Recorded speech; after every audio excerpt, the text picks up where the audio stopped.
Hey everybody, this is Kimberly. I am demonstrating the Dolly rucksack mini backpack today. This backpack has a zipper pocket on the back that goes the whole length of the bag, and then a zipper pocket at the top. And then this is the piece that makes it the most complicated. This is a gusseted pocket, and it opens up, and you see there's a lot of depth there. There's also a slip pocket in here. Now, all these steps are optional. If you don't want the gusset on the outside, you could just make this a flat pocket. But this is a very advanced in the hoop bag. I can't stress this enough. There are so many layers to this bag. So if you look here at the bottom, you see how thick that is? That is because you have the gusseted pocket here. And then I have interfacing on half of that. Then you have these little straps for the D-ring. Then you have the exterior. Now I do make the pocket for the back so it does not get caught in the seams, the lining for it. But it is a very thick bag, and it's not for a new embroiderer. So there's a lot of pieces here. This here flap can be made out of cotton and turned stitched so that it's turned right side out, and so you don't have a raw edge. I used raw edge. This is the thickest vinyl. I had to move up to a 116 needle to complete this bag. One thing I want to note is it's not always how thick the vinyl is. I think you can see if I get in here close, because there's a little bit of a gap here. This particular vinyl, the backing on it is like a fibrous kind of flannel. It's not real smooth. So it's actually harder for the needle to go through it. It makes it much more difficult. So just keep that in mind. I would recommend sticking to, if you're going to use vinyl, like I've done it here. I used vinyl for the lining part here. In retrospect, I think I would have rather used cotton for that. Then you can use vinyl for the top, this little piece here, and the back if you want to give that extra body. But I would recommend for this piece that's behind this pocket to use cotton instead of vinyl, because it just made it so thick at the corners. Anyway, stay tuned for the video. This is my second version of the video because I got some feedback on my first video that it wasn't the greatest video, and I admit I was newer to doing videos then, so it may not have been as good. So this is a second attempt at it, but I just wanted to show you the bag details so that you can realize this is a very difficult bag. It needs a powerful machine, and you need to understand if your machine can get through all these layers. I forgot to mention there's a handle here, and then you can use the strap connector up here and the two bottom ones to wear it like a backpack, or if you want, you can just use the middle and one of the corners to wear it like a sling. In that case, you'd only have the one here. I use both of it so you can have an option of how long your strap is. You can have it as a backpack with your arms going through both, or just as a sling. All right, stay tuned. Okay, let's get started. There are a lot of parts and pieces to this bag. This is not, as I mentioned, this is not a beginner in the hoop bag. If you are a beginner in the hoop, you're going to frustrate yourself and probably not have a good outcome. I've made the instructions as detailed as I can, but the reality of it is there's a lot of pieces here that knowing how in the hoop bags work is going to help you. And if you haven't done them before, yeah, you're going to really struggle. So I don't recommend this for somebody who's new. If you've done a few bags and gotten the idea of how it all works on your system, then this is a great bag. There's a lot of materials here. This is all going to go into this bag. All of this. So with that, there's a lot of weight, especially if you're using vinyl. So what I'm using is partial vinyl and partial cotton. I'm using vinyl for the exterior pieces, but the pocket I'm going to use cotton, and it is partially interfaced. So this is all going to be for hoop 2, so we don't really need all these pieces right now, but I'm going to go over everything with you just anyway. So let's focus on hoop 1. Hoop 1 is the easy one because we're just creating our back zipper panel. There is an addendum in the file and a bonus file if you want to have 2 zippers on the back of your bag. So keep that in mind. But I'm not doing that. I'm just doing the regular hoop 1 without the second zipper. So it'll actually says second zipper on the file. If you want the second zipper, then you have to follow that instructions. So all we need is our flap, because we're going to bury this underneath our hoop so we don't have to do another hooping. And then we need these 2 pieces. We need our zipper. So this one is going to use a 10-inch zipper. And then we need our lining for our zipper pocket. And it's very important that you make sure if your lining pieces are similar in size, then you're going to want to mark them, and mark like on the back of the piece, just put a little, this is what I do.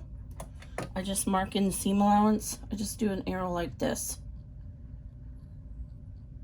Now this one obviously is not close to same size, so I can tell, but I just put a little arrow like that to mark the width. So everything in the pattern is marked width by height, or width by length, however you want to look at it. I say width by height because that's what you're going to be doing, is the width by height. So if you get confused, just look back at your cutting guide and you'll be able to tell what you're supposed to be doing. So 1 second here, I'm just checking. I forgot one thing I have to do. So we're going to end up turning this bag through the hoop itself, or I'm sorry, just one moment. Sorry about that. We don't turn the bag through this pocket.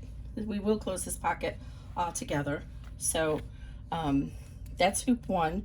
So those are pieces A1, B1, C1, and the zipper. So let's move those out of the way and we get to the really more complicated pieces. So I'm just gonna scooch these out of the way. I'm working on a better setup. I'm gonna take over the family room, and right now I'm smushed into this tiny little corner of our living room because the big machine's upstairs, and I like to use the smaller machine, the 1 needle, for testing. So anyway, so now we're going to go on here to the second hooping. So we're going to have 3 lining pieces, and they're going to be for the top of the bag, the bottom of the bag, on the front part of the bag, and then the back lining for the back part of the bag. So I did starch the lining pieces. You don't have to, but it makes it a nicer bag. So then on the main bag, so talking exteriors first, we're going to have this 4-inch panel for the top. Then we're going to have this for the bottom, and then this is going to be the panel that goes in between the pocket. So this is going to have a gusseted pocket on it. There is a cutting instruction if you don't want the gusseted pocket. If you just want your pocket plain, you can follow that instruction, and that would be so the exterior. So this is the lining is R2, and then there's an A, B, C. Then the exterior is C2, A, B, C. I've changed my naming conventions with newer bags. And then the gusseted panel, which is piece E2. So this, I'm doing the 7.9 by 11. So there's 2 measurements, 14 inches by 15 inches, but it's going to get folded in half. So your final pocket is going to be 14 inches by 7.5 inch. So you're going to fold it in half, hamburger style like that. So short end to short end. But if you want a flat version, then make it 9.5 by 15 inches. And I would recommend that if you're new to this. So then we're going to have a slip pocket, which is 6 inches by 7. And again, you're going to fold it in half, hamburger style, meaning short side to short side. And it's going to end up being 6 inches by 3.75. So I would make sure you print out the labels, and then we need a 12-inch panel. So just a little trick, if you're using expensive custom fabric like I am for the exterior pocket, what I do, so I don't have to waste all this fabric, especially since you'll see on the slip pocket, I didn't do that, and when you turn it over, it's upside down because it's a directional print. So this is gonna be the front of my pocket. So what I do is I take and add a 1/2 inch to whatever the dimension's gonna be. So this is supposed to finish at 14 inches by 3.75, or I'm sorry, 7.5. So I added 1/2 inch and cut this panel at 14 inches by 8 inches tall, so 14 wide by 8 tall. Then the back panel I cut at 14 inches by 7.5. Then I seam it together with a 1/4 inch seam allowance and fold it over so that you don't see the lining on the front. The exterior will fold back a little bit, and then I top stitched it. Since I have a sewing machine handy, I did top stitch all my pieces and I basted it together. So I did interface this pocket. I may regret that because I don't know if I'm going to be able to get through all these layers, guys, I'm being honest, so we're going to find out. But I only put it on the front half of the pocket. So this is going to be gusseted. So what that means is we're going to put a little pleat in here. And where's my little clippies at? So we're going to put pleats in here such that when our pocket is all folded up in our bag, it's going to be like this. And then you're going to have your flap that comes down, and you can put a little snap on it, so that way you have more room in that pocket. But as you can see, this is going to be the lining. So you have 1, 2, 3, plus your exterior, plus 2 linings, plus the exterior back. So there's a lot of layers in this. That's why it is not intended for a new person to end the hoop. This is an advanced project, and you need to understand and make sure that your embroidery machine can handle all these layers. A lot of them can't. And if you're worried about it, then just stick to cotton. And one other thing is when you're doing the measuring out, what you might want to do, and this is a good idea, is stitch out this on scrap stabilizer, hoop 1 and hoop 2. And let me show you what I'm going to talk about here. So I've showed you all the pieces here. Oh, I didn't show you the strap connector. So this is going to be the strap. I'm using this at the top of the bag, the handle, and then this is going to be the D-ring straps that I'm going to put at the bottom each corner. And I have these little D-rings so that you can hook a lobster clasp to these, the swivel hook. So I just made one long piece and then I'll cut it in half. And then at the top, I'm putting, only because I have it, I'm doing a 1-inch strap, because this way I can fit the webbing through here if I want to do like just webbing instead of putting lobster clasp on both ends. So I can just slide the webbing through here and then through each lobster clasp. Anyway, so that's how I'm doing it. So this one I just did a 2-inch vinyl, and then I folded it in at the half. So, and I used double stick tape. So I drew a line in here and used a piece of double stick tape on either side. Again, this may become too thick for my machine. We're gonna find out. So I have a 90-14 needle handy, and that's usually what I end up using for my bags. I usually start out with a 75-11 in case I'm doing any embroidery designs, and then I'll switch. But this may end up requiring a 100 needle. And I probably will switch to a 100 needle when we get to the final steps, just because there's no sense in risking breaking a needle when I'm fairly confident a size 90 needle is not going to fit through this, because I know my machine. And my machine is going to say, I don't want to go through that. Okay, so I feel like I got distracted and forgot to tell you something. So there's the straps, the pocket. This pocket is going to get added on, and we're going to applique it and trim it around the sides. Yes, now I remember. Okay, so let me get all these hoop 2 pieces out of the way.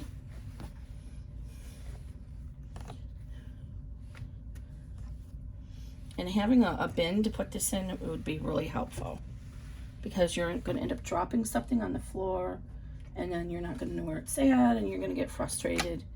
And it's quite great to take a break in between. Okay, so I'm going to move these out of the way. Right there's good. All right.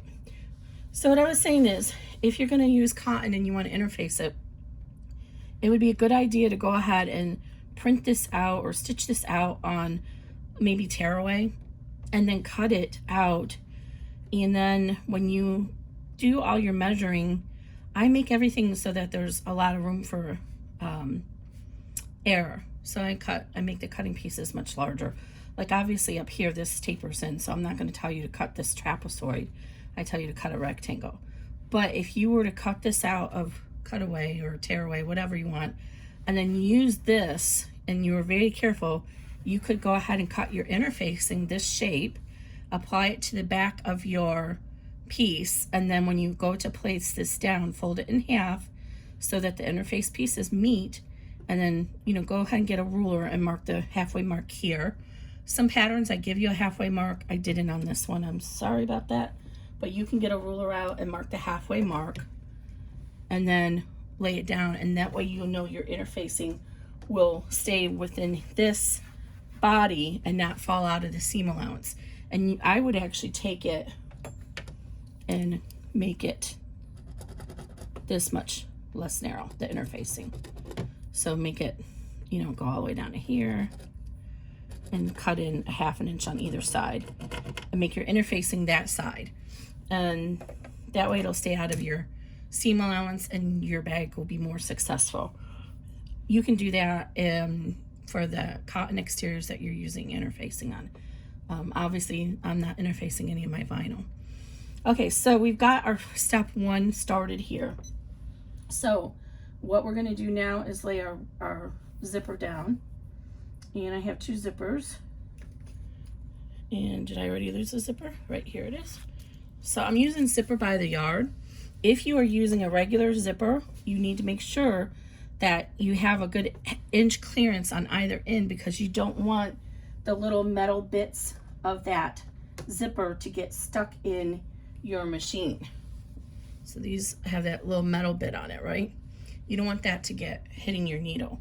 If you're using a 1-inch zipper, you can use a 1-inch or a number 3, which is 1 inch, or a number 5, which is 1 1/4 inch usually.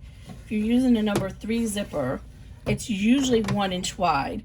So in that case, we're going to be focused on these 3 lines right here. These are our zipper placement lines. So if you're using a number 3 zipper, then you're going to just go ahead and position your zipper right in between those lines. It's just about 1 inch. And then you're going to make sure that little zipper pull is out of the seam area. But if you're using a number 5 zipper, it has a wider zipper teeth. So it's wider than this. So you can see if I position it even there, it's hanging over on this side. It's hard to show you that without, you see that? Let me see if this camera light can get better. Yeah, I think that's better. So if we were to line it up, it's too much on the other side. So instead what you're going to do is, you can see the line behind the zipper teeth where it opens. You're going to line this line up with the middle zipper placement. And I always like to start on the closed end of the zipper first and tack that down with some tape, so I know that that end is solid. And so as I'm working on positioning my zipper, I know that that end is ready to go, and I don't have to worry about it not being even down here. So what I do is I roll up my zipper, and again, we're looking at these 3 lines, not the top line. The top line is the top of our bag. So I roll it up here, and I want to position it about 1/4 inch. Since I'm using zipper by the yard, I do about 1/4 inch past that, and make sure it's lined up with that center line. And then I tape it down with a nice piece of tape. And now this is anchored, and I don't have to worry about it coming loose when I'm working on the rest. Then I spin the hoop around so I can be looking at the zipper placement as I'm going. And I use 3M transport tape, and I usually just, you can use 1/2 inch, or I just take a 1 inch piece and cut it in half. I always start on the bottom side of the zipper, and so I'm going to position this and roll the zipper down the hoop or across the hoop, however you want to look at it. And then I just go every couple of inches, I put a piece of tape that's a couple inches. So I just keep going here and rolling it down so I can make sure that this center line is over this center line. The behind the zipper teeth opening is centered in that center line. Okay. And I just keep coming down here. Do not pull on the zipper, because if you do and you put too much tension on it, then you're going to get a ripple. Now, I did pull a little bit on this one just because this zipper tape for some reason is very ripply, and I tried ironing it and it didn't get the ripples out. So I do have to kind of give a little bit of tension on it to get the ripples out of it. I don't know why. I think it's just the type of zipper tape it is. It's an odd polyester. It's not cotton. The actual tape, which is just the tape. So one thing to note, because the way I do my zipper, you can use the same file for a number 3 or number 5 zipper tape. But the difference would be in how much of the zipper reveal, how much of this zipper you actually see, the zipper tape between the teeth and your bag. So with the number 5, you're going to see less of it. With the number 3, obviously, if you look at this, see how much thinner that is. See how much thinner the teeth are? You're going to see about a 1/16 inch more of the zipper tape on either side. It's the only difference. Okay, so I'm going to go ahead and run our zipper tack down so we can get that out of the way.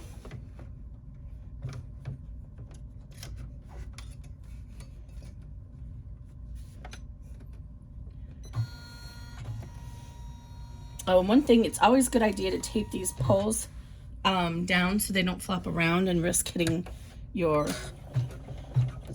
presser foot.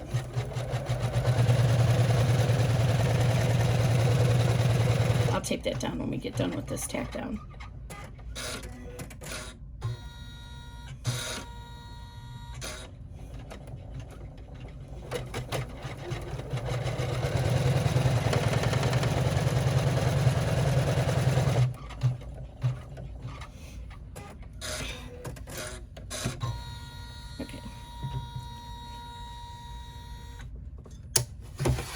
So now we can go ahead and remove this tape, and I usually can get a few uses out of the tape, so I just put it up on my machine, and you'll see I have tape all over. And then whenever I do my regular oiling, I get the rubbing alcohol out and get all the tape residue off my machine and make it pretty again.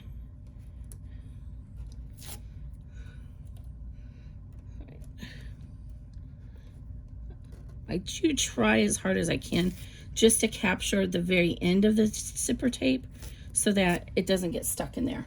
But if your needle does start to get gummed up from the tape, it will over time.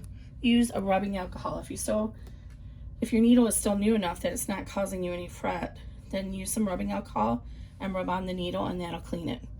Okay, make sure you trim any of these tails as you go along, because if they get caught in your final bag, they are hard to trim out and you'll be very upset.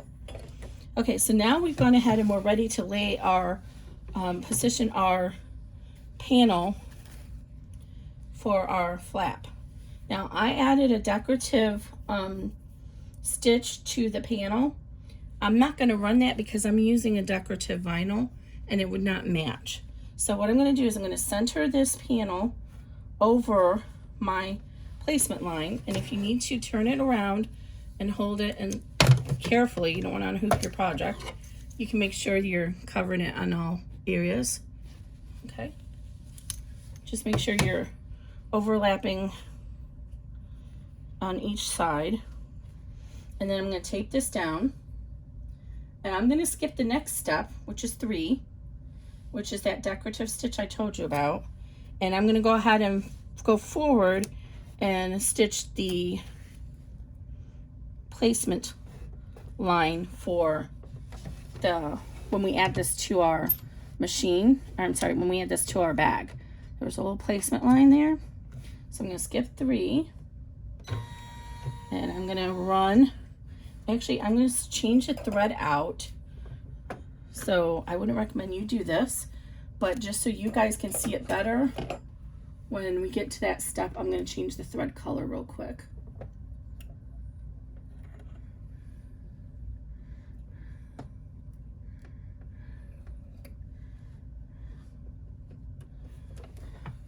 Oops, might help to take that thread out first. All right. See if my old eyes can get this.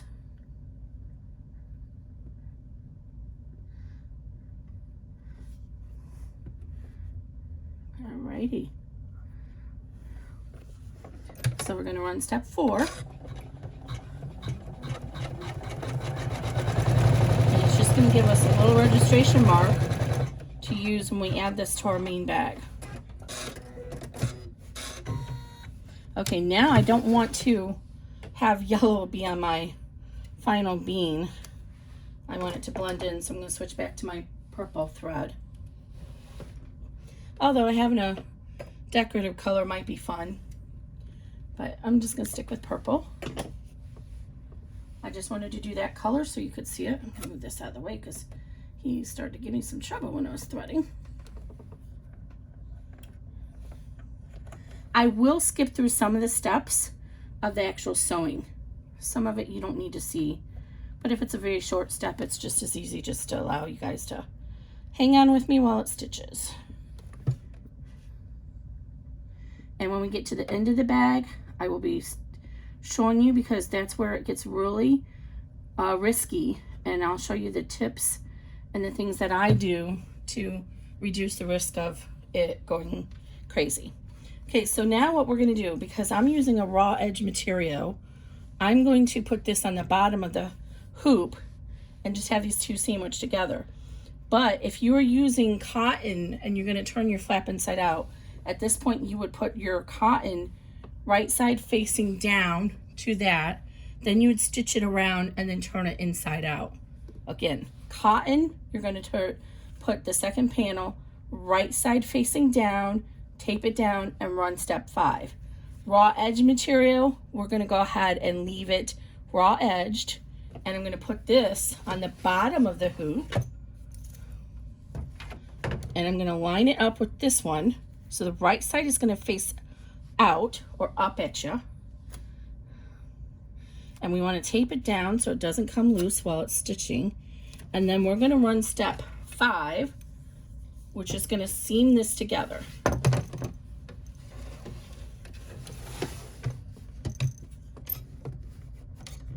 And that's just going to take 1 minute to run.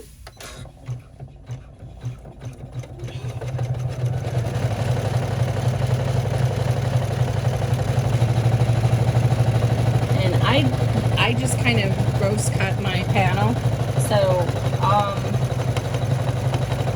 I think it'll be okay. I might have to trim it so that the pocket seam doesn't come in, but I'm looking at my machine and I think I'll be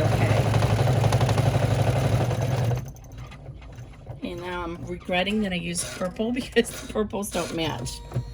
Oh my goodness, I don't like that. But anyway, it's done. I can't change it now. So you're not going to do anything right now. Just leave this alone. I'm just trimming this away. And now we're ready to add our panels, our exterior and our lining panels. So we're going to flip this over again. I'm going to go ahead and remove this tape real quick. And I forgot to pull the needle thread up and the bobbin thread up. I should have done that, because see how you get these little yucky starts? If you pull your bobbin thread up to the top when you start, it won't. And that's what I should have done. Okay. These are Wrong lining. I need these lining panels. Okay, so here we are. So this is the height and this is the width. And you can kind of tell by looking at the bag, the shape of it. There's not going to be any lining up here at the top. The lining is only down here. So we're going to start with the lining upside down. And we're going to have this one short edge lined up with the bottom of our zipper. And oh, I should really have, I'm going to mark my middle mark here because this is oh, it's not gonna, no, it's fine. I'm gonna mark the middle real quick. So this is 6.5, so we need 3 1/4. I'm just gonna mark that real quick. Sorry, I normally give centering lines when need it, but didn't this time. Okay, and then I'm just gonna fold this in half and just finger crease that center part mark. As long as I'm here, I might as well put the center line up here too.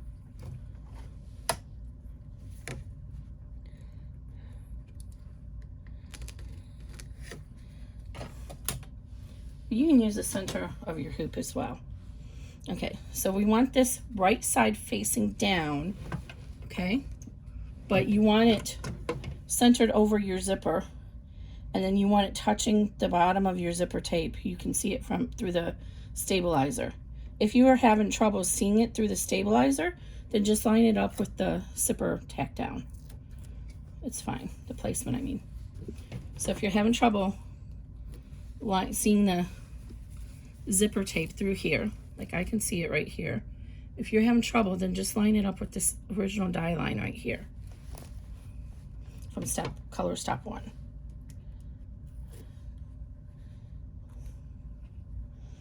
It's cut, the cutting instructions are such that either line will work.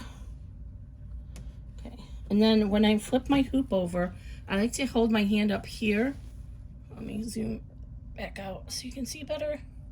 I like to hold my hand up here so my lining doesn't come undone.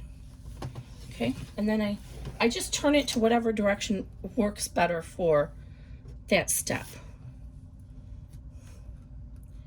All right, now we're gonna go ahead and get our bottom exterior panel for the back. And again, you wanna mark this width-wise because this piece is kind of similar in size. So I marked it right here with the width. And then just go ahead and fold it in half and line it up with the halfway mark and right side facing down. So I can see that halfway mark through here. You can eyeball it. And then I just want the bottom edge, or the top edge, it really is, of the vinyl with the bottom edge of the zipper. And you see this is cut large enough that you have enough room that you don't have to be really particular about. With these longer expanses, I do like to put another piece of tape in the middle. Okay, so now it's taped down, and now we can go ahead and make sure our lining doesn't come loose. So keep an eye on that. I'm gonna have to hold my hoop all the way up. There we go. My Janome 500 has a lift in the back so that you can actually lift the presser foot up even higher to get over the hoop. Okay, so now we're doing the typical zipper bag right now. We're doing the stitch and flip. So we're gonna stitch, number 6 is gonna stitch the pieces together, then we're gonna flip them both down and do a top stitch.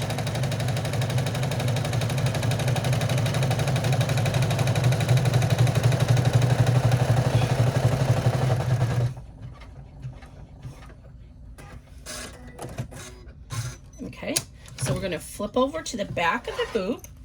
Make sure your lining's stitched down nicely. Move your tape off.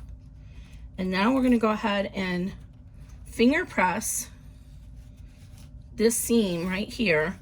So hold on to the lining and gently finger press it because you don't want your project to come unhooped. And then put a piece of tape down at each corner of the lining. to hold it in place. And then we're going to do the same thing on the front. And if you need to move your hoop out of the way, like my hoop can be moved out of the way, do that. Otherwise, just go to a flat surface if you need to. You always want to make sure you're working on a flat surface. I do find these vinyls that have the flannel-y backing like this one does, I don't get as much usage out of my tape with them because it picks up the fuzzies from the flannel-y background. Okay, so now we're going to go ahead and fold this down, and again we want to finger press it. So if you're using this has got a lot of stretch in it, so be careful. If you're using vinyl, using a rolling device, which I have and have misplaced it, is very helpful. So there's like a little seam roller, a plastic seam roller, or a boning tool, which is used for paper crafts. Either one of those will work. And for me, I'm just going to go ahead and tape it like this, just to kind of hold it down. This is actually holding down well, and you can hold it to the end of the hoop too. And now we're going to top stitch through this. So this is step 7. And I feel something dragging, so I'm going to check the back of my hoop and make sure my tape didn't come undone. It didn't, so, oh, there's a piece of tape that got stuck over here on the hoop. That's what I felt dragging. So, okay, we don't want any drag on the bottom of our hoop because that will make our project look messy. All right, so I'm going to go ahead and put this back in place. And always keep your hand away from the needle.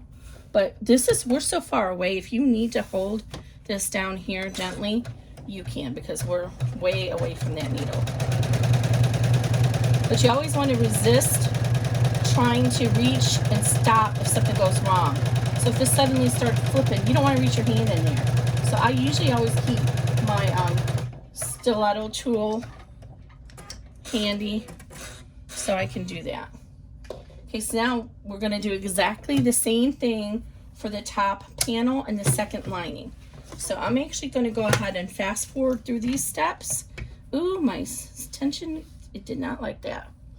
That's okay, we're just going to deal with it. I'm going to fast forward through these steps, and then I'll stop the video when we get to doing the pocket.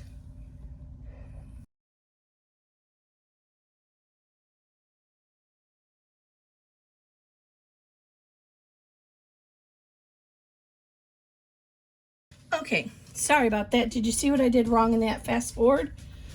I lined up the top panel with the top of the bag instead of the top of the zipper.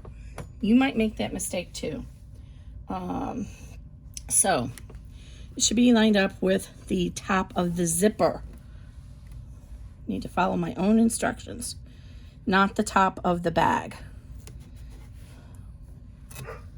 Okay, so, but you see I was able to seam rip that out, and fortunately this vinyl is cut large enough that I could just flip it around. Be mindful because you don't want to risk wasting vinyl. All right, so I'm going to go ahead and run that stitch and then do the top stitch, and I'll be right back. Okay, so this time all we're going to do is fold over the top. We're not going to fold this up because there's not going to be an opening to access above that zipper. So that's the top of our zipper. So carefully make sure that, again, use something to help hold this out of the way and bone fold it and then tape it out of the way. But see, this is not wanting to behave with me, so I'm going to get a bigger piece of tape to put down there because I don't want to risk it getting crooked. So I'm going to tape this to the hoop so it holds that out of the way. And now we're ready to run number 9.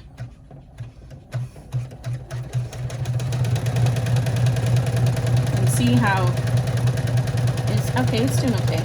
But see how if it's gonna wanna come down like this on you, then stop and use your seam ripper or something to hold it up out of the way. Don't put your hands in there. Stop like I did, press it again, and then resume. You can hold it like out here where your hand's not there. This is one of the areas that I see people, oops, my tape kind of got stuck there from the thread. This is one area that I see people oftentimes, that was wild. The tape got stuck in the thread got stuck in the tape. The tail did. That was my bad for not trimming that tail. But this is one of the areas where I see people who make, I don't want to call it mistakes. Sometimes maybe they do it on purpose. It's their own design element. But when this reveal is not even, and like this piece might be bunched up here and then it comes down, and this is where I see when I'm looking at people's bags the most often that struggles with that, because some of the vinyl is very unwieldy. All right, so now we're ready to sew our pocket seam. But before we do that, we want to remove the stabilizer behind our zipper. So I use my seam ripper, and what I do is I usually start on the more taut side, which for me is going to be this side. And I get my seam ripper underneath, I poke it underneath so I can see the blade underneath my stabilizer. And then the tension of the hoop will let you just kind of glide it along, go slowly, and then stop when you get to the end of the stitching there. And then for the other side, I hold on, having tweezers or, do I have some sitting here? I can show you what I mean. I do. Having something like these hemostats to hold the stabilizer to give it tension. So, or tweezers would be helpful. So you can kind of put this in here, lock it in place, and then it'll give you that tension that you want. But I usually find just using my fingers is enough.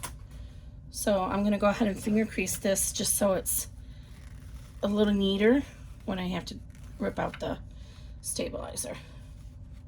And I forgot at the beginning to tell you I'm using no-show poly mesh. That's what I recommend, but you can use tearaway for this panel because you will have opportunity to remove the stabilizer. Now when I get to the ends, I don't like to use the seam ripper because too many times I've ended up cutting into the lining. So I like to use the applique scissors so I know that blade is going to protect me and I don't cut into my fabric. Okay, now we want to go ahead and tape this down and make sure it's taped well, because we're going to go ahead and run the seam now. So, and you're going to be like, how are we going to run the seam? We have the exterior down there. Very easy. We're just going to flip this exterior up out of the way. Let me get my hoop underneath here. Okay. And then just keep an eye out if your panel is a little wide. It should be fine. It's just going to stitch here and here. But see how this is all bulky up here? Keep an eye out because depending on your machine, how big your presser foot is, it might try to go up onto that and then get stuck. So just keep an eye out. I can't account for every single presser foot.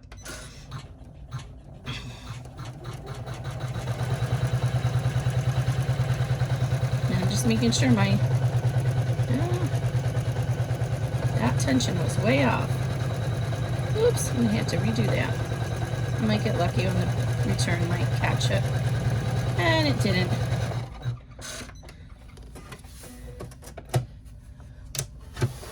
I don't know what happened there, but look at that. That did not work.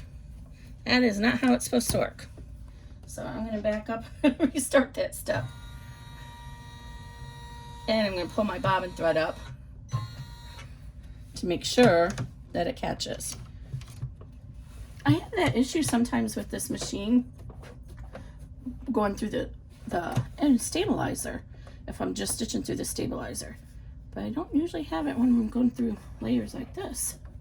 Okay, so that's what, so to pull the bobbin thread up, you just put your presser foot down, hold your upper thread tail, do one revolution on your hand wheel while you're holding this, and then pull the bobbin thread up. It'll pull the bobbin thread underneath.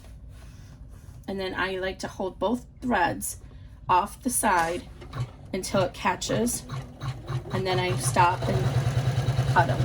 But in this case, it's gone too fast. I'll cut it when it comes back around.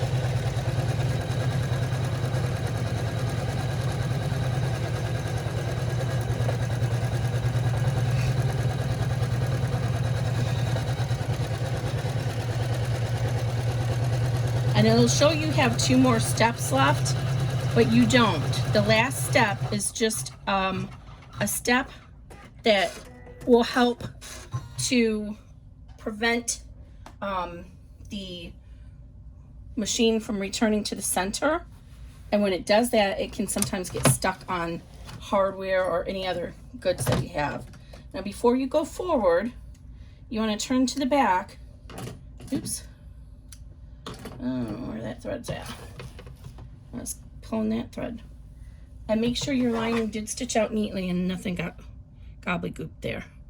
My tension is really off, but it's okay, it's the pocket.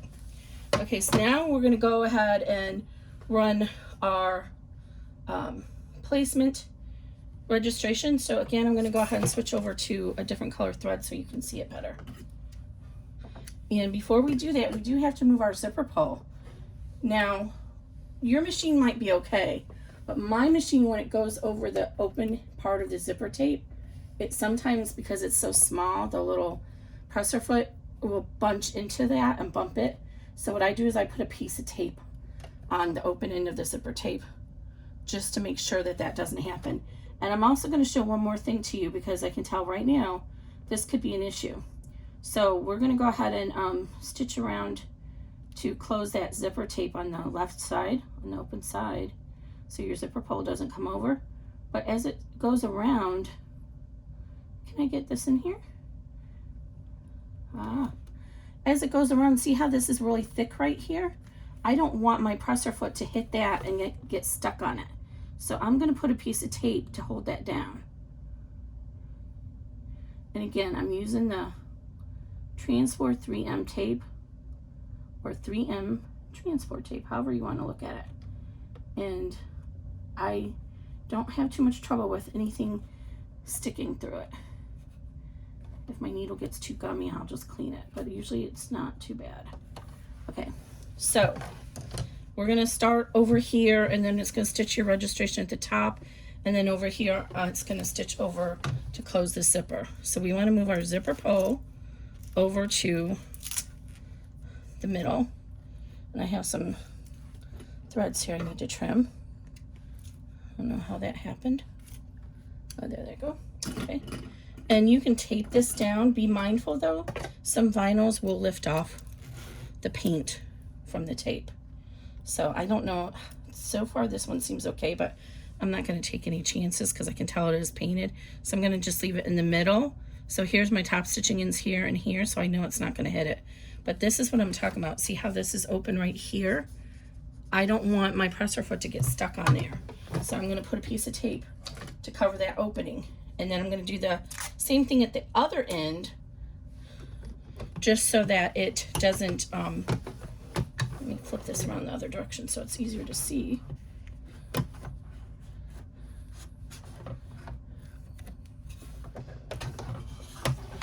So I'm going to do it over here where the top stitching is. So I'm basically going to create like a bridge with the tape so that the presser foot can glide over it. You can also put a scrap piece of tearaway there to do the same thing. Well, that wasn't helpful, but see right here's where the top stitching ends. So I'm going to put it right here because my stitches will come around this way. And then I'm going to do the same thing over here. It's going to help hold the zipper tape closed, but also make sure my presser foot doesn't get stuck on that little lip of the vinyl.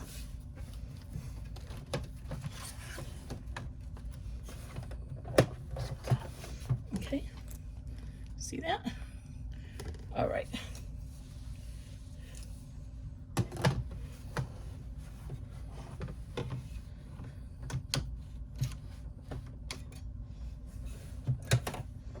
And move this pole so it doesn't come up. I am going to tape that down.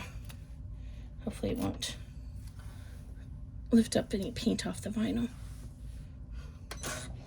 So this is step 11.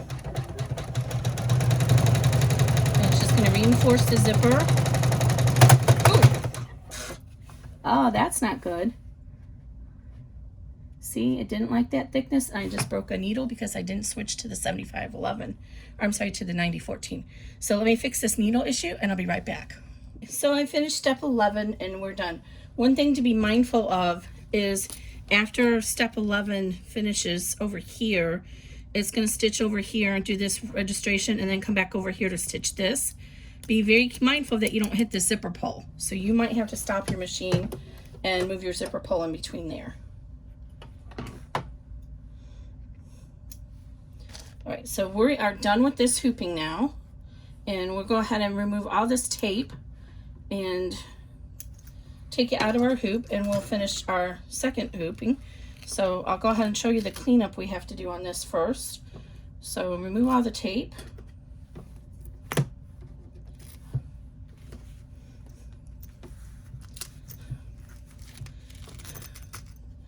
And see how the tape usually just comes right out from the stitches on this.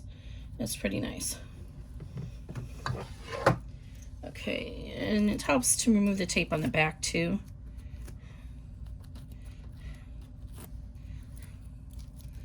Before you unhoop it, that tension on the hoop helps take the tape off easier. Okay, so now we're going to unhoop it, and you're wondering where our flap is. Our flap is inside here, so we want to get our flap out.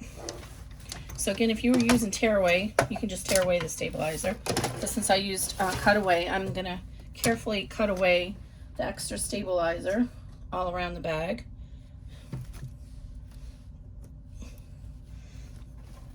And you see how this is totally open here.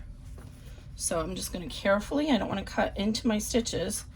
And I usually save these bigger pieces of stabilizer because they come in handy for supporting satin stitches when you're doing a bag that has a lot of satin stitching on it, like the applique bags. So I save these. So I'm going ahead and just cutting right into it, even though I'm cutting right through my placement stitches from die line 1 or color stop 1, however you want to look at it. And so I'm just folding this back. The reason I designed the pocket this way is we want to try and reduce the bulk in our bag, right? So this is going to allow us to cut out the lining around and reduce how much bulk is in our bag. So go ahead and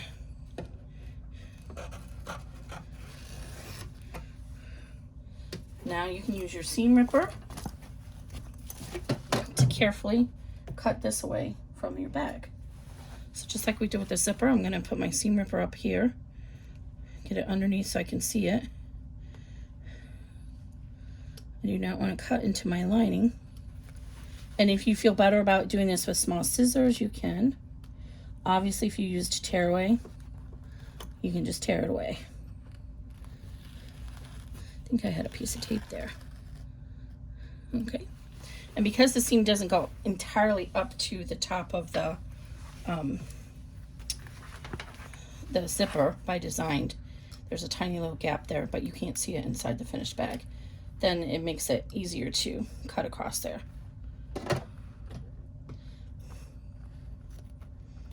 Don't cut into that seam right there. This is your seam for your pocket. So just try and trim the stabilizer as close as you can to that seam.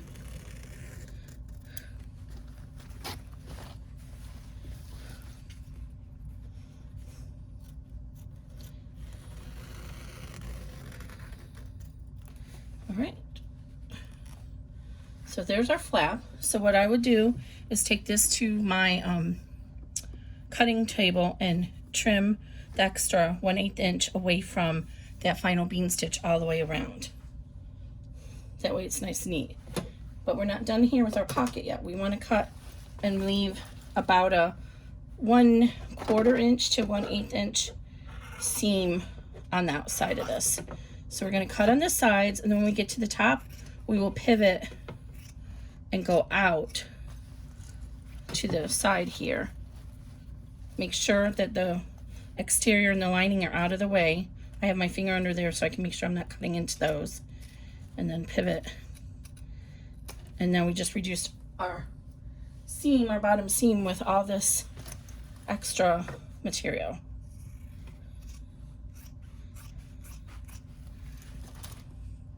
I think you guys can see, right? I have to always remember when I come back from having been stopped, for some reason the iPhone resets the zoom to being zoomed in. This, actually, my tension was really bad on that. I don't know why. Okay. Hold on, please. Yes. Okay. So we are not going to trim anything else off yet. You can trim your extra zipper tape over here and then burn the edges of it. I'll do that off camera because I don't have a lighter right here. So just trim it so it's about a 1/4 inch past. And then go ahead and burn the edges. This side is already done. And this panel is ready for our next hooping. So we'll go ahead and get that started in just a moment. I'll be right back.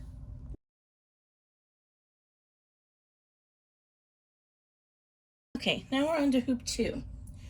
So as always, I've gone ahead and stitched out the general placement line and zipper placement. So you'll see here we have a little bit of space up here at the top. There is a little bit of space you can embroider if you're going to embroider anything on there.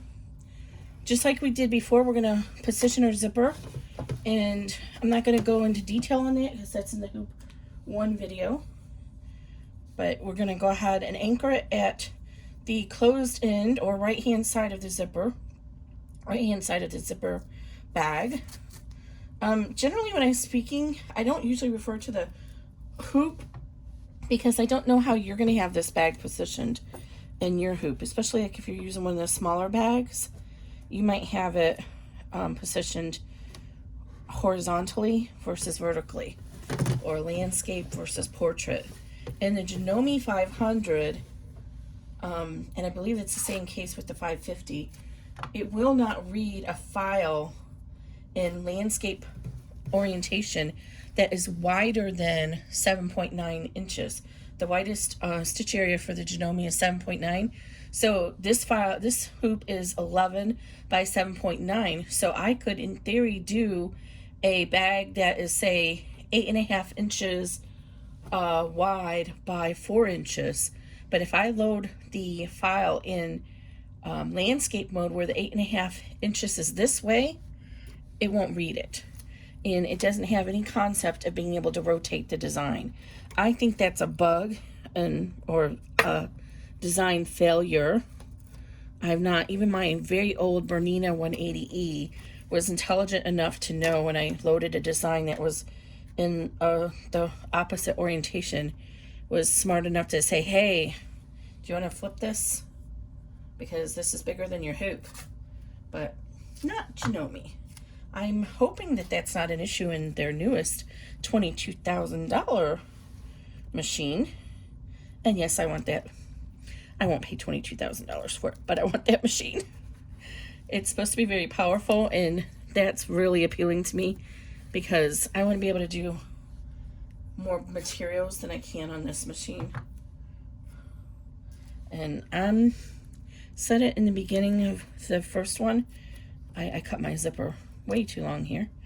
I'm really worried I'm not going to be able to get through this bag with these materials. One thing I would point out that I have realized, let me go ahead and run step 2, that's going to be the zipper tack down.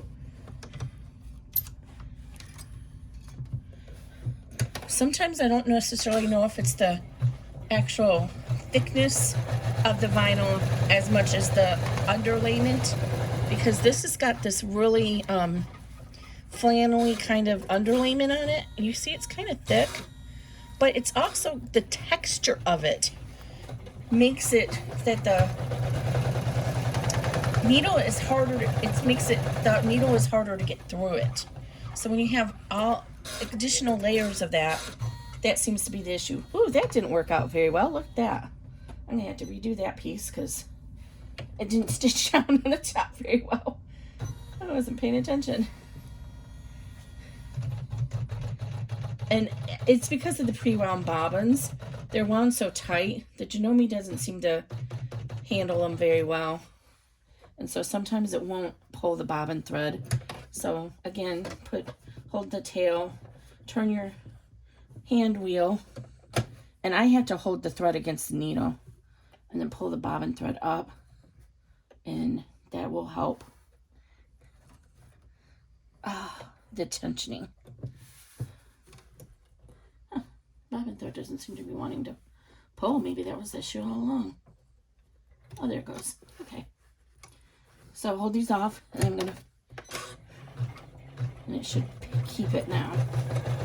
Oops, I should have pulled this out of the way. I didn't do that earlier, and the presser foot got stuck in it. Okay. All right. So our zipper is tacked down. I'm going to trim these little threads away, and I'm apologizing in advance because I generally don't like when the machine goes back and forth across the hoop like that. So this is an older design, and apparently I wasn't as fastidious about fixing that, or I missed it on this particular size. It is a pet peeve of mine, so I apologize. It's not really, there's no real big issue with it doing that. Just, I like to have it start where it stopped. Anyway, so let's take this out. Make sure Mickey's head is taped down so he doesn't come and hit us.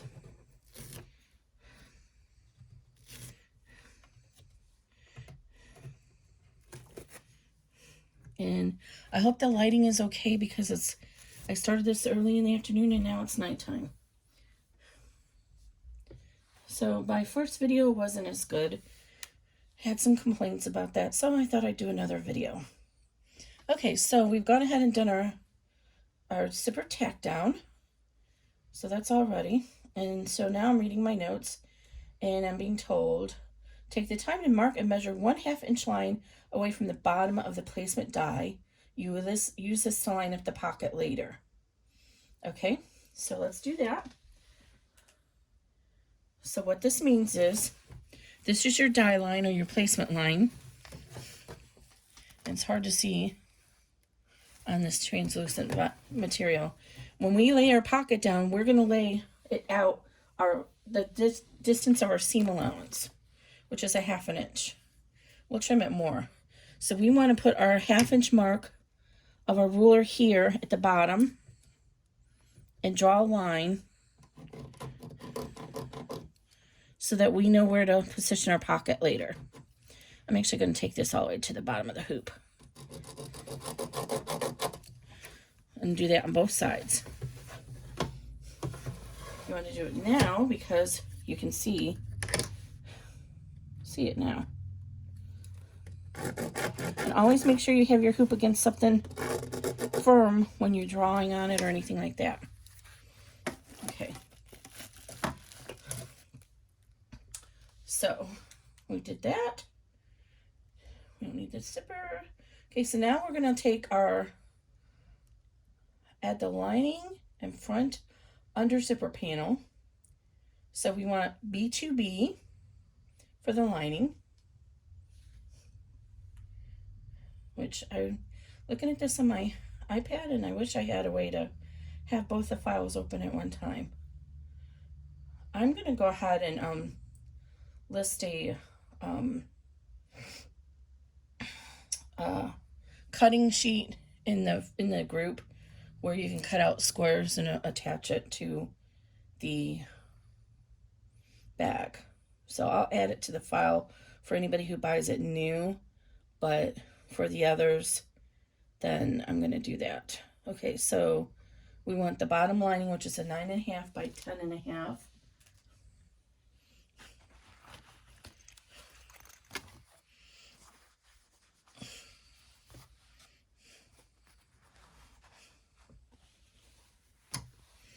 And so that's going to be this one here, because we can see how long this is. This is our full space. So we want this one here. And this is for the top. Okay. So we're going to go to the back of the hoop. And again, either line it up with the bottom of the zipper, if you can see it, or this original bottom zipper placement line. So if you do have a directional material, you would want to lay it in the direction it's going and then just flip it. So the top of the material you're using should be meeting the bottom of the zipper. And then we're going to tape it down just like we did before. And again, with these longer panels, I like to put a piece of tape in the middle. And being very gingerly because I don't want to unhoop it. So then once you flip it over, then you can go ahead and press from the top to make sure your tape stuck. Stick. Okay, now we need the middle panel, C2A, which is between the zipper and the flap panel, which is a 10.5 by 2.5. And that's our exterior.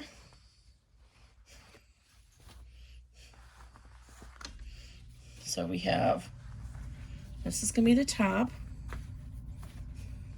this is going to be the middle, and then this will be the bottom for the exterior. And I didn't trim these down. I left them the full width of it. That's my mistake, so that's why it's like too wide on it. Okay, and I'm going to go ahead and tape this down. I'm just positioning it offset a little bit because I forgot to trim this down to 10.5 inches, so it's a little wide. That way I don't waste my vinyl.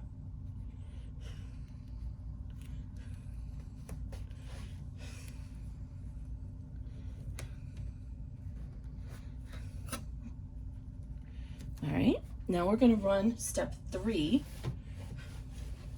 So we're actually, what I'm going to do is I'm going to run step 3 and step 4, which is the top tack down and the top stitch of these two pieces, which we've already done in the other file. So I'm not going to keep that on film. I'm going to run those 2 steps and then I'll be right back. Okay, so we've gone ahead and tacked down the lining and top stitch through that. So the lining is tacked down on the back.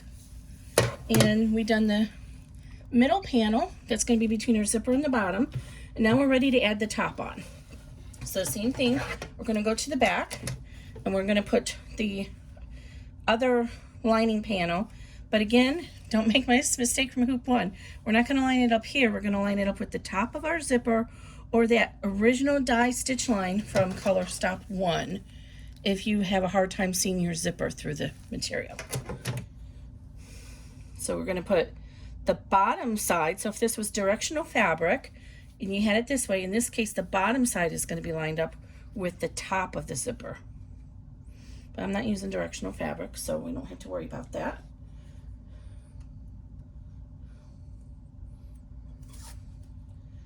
Oh, I do need to scooch this over a little bit because I apparently actually cut this side, this piece, the correct directions. So this is the lining panel that is Z2B, and then we need the top panel, which is B2A. I'm going to put a little piece right here because I don't want it to come loose on me.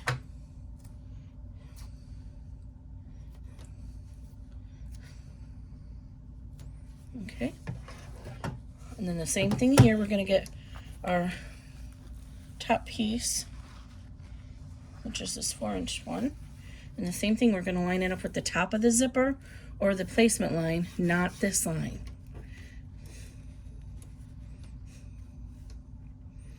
I'm gonna go ahead and cut the extra off on this too.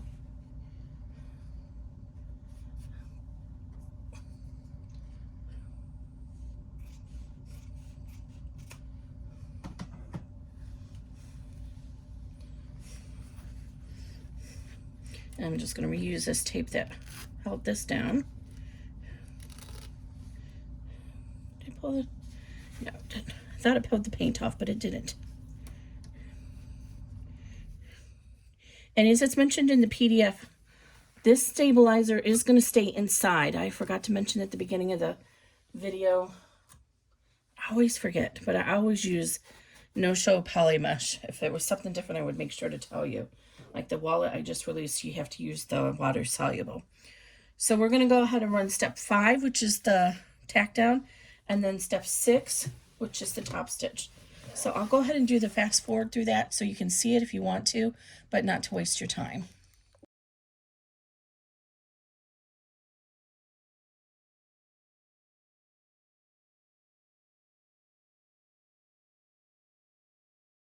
Okay, so I've gone ahead and we've top stitched the front and the back, and I've gone ahead and rolled the back panel up so it's out of the way for the next 7 stitches, and I actually went ahead and pinned it to this so that it would be out of our way. Okay, and now what we're going to do is we're going to run step 7, which is the placement line for our flap. Again, make sure you trim these tails whenever you can after every step.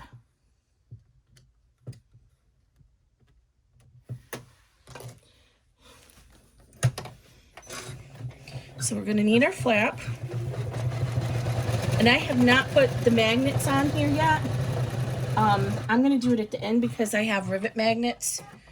So if you want to use the magnets or snaps that get hidden inside, then you need to measure your panel carefully to do that, which is why I use the rivet ones. It's actually a little hard, but it's not impossible. My testers did that. So what you would do is you would fold your panel in half or use a marking pen and mark the center where you're going to put it, right? Then you would slice through just the outside piece. You put a piece of Decoville behind it to help support it. Put your snap in there and bury it. And then when you get to the step for your pocket, you'll need to make sure you line it up. So I went ahead and basted my pocket closed because I'm using an external rivet snap, but you would want to go ahead and leave the sides open so you can access this. So you'd want to go ahead and fold this in half, right? Mark your placement for your magnetic snap. So normally on the flap, I put the outie piece, and on the receiving piece, I put the innie piece. So I would put it down about 3/4 of an inch from here, center at 3/4 of an inch. And then you'll have to be careful of when you position this pocket, make sure that it matches up then. So I'll show you that when we get there. I'll try to. So that's why I like using just cam snaps or the rivet snaps, because I don't have to do all that during construction, which is problematic. Okay, so here's our line. So what we want to do is position our flap on that placement line upside down. So this area gets a little thick. So you want the right side. In my case, there's no right or wrong side because I didn't use that decorative stitch, but I do have my bean stitch instead of the bobbin side. So I'm going to call that my right side because I don't want my bobbin side.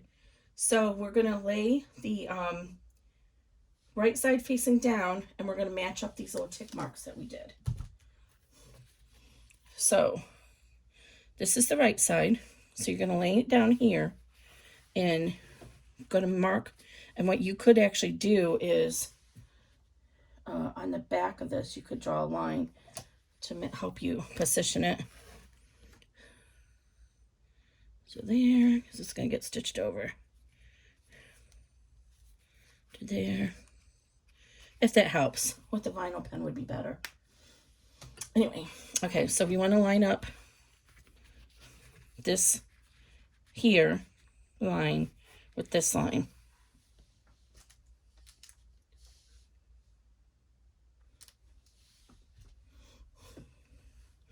So the right side facing down.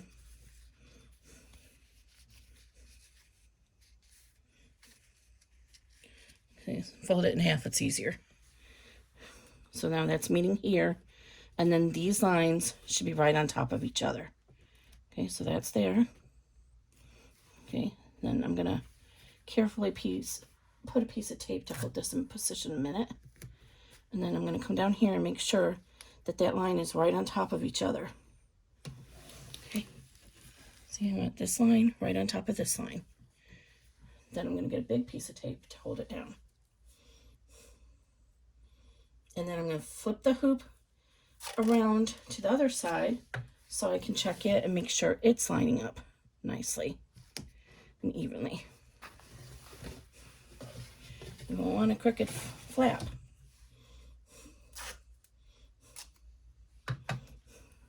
Okay, so, and of course it was off a little, so I'm going to kind of nudge this around so those lines are right on top of each other. And if you did the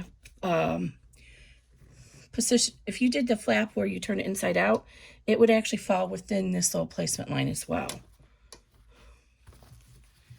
See that little placement line right there? It would fall within that line, but since we did a raw edge one, ours is not going to match there. Okay. Position this, tape it down really well.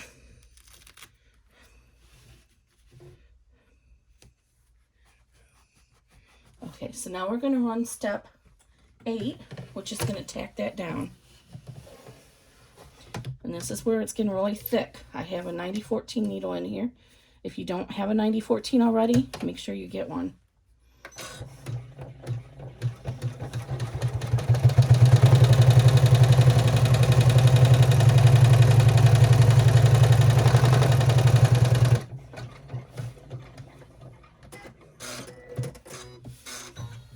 All right, now we can remove the tape.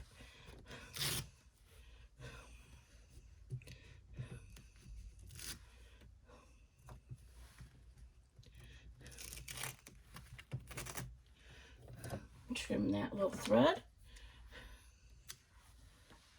All right. Now we're going to take the last exterior panel and we're going to lay it so it's about 1/2 inch past the bottom of the pocket placement line that we just stitched, which this is right on top of it.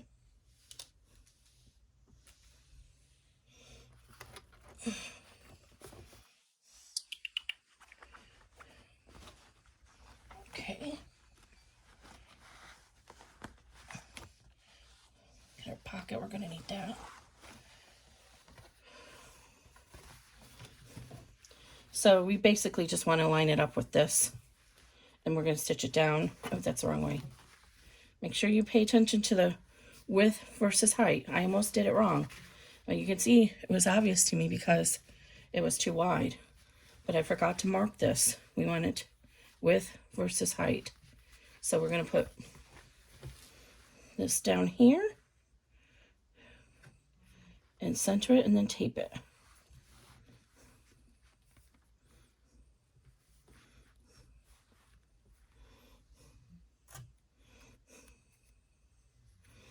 I'm going to fold this down and make sure I have it centered right.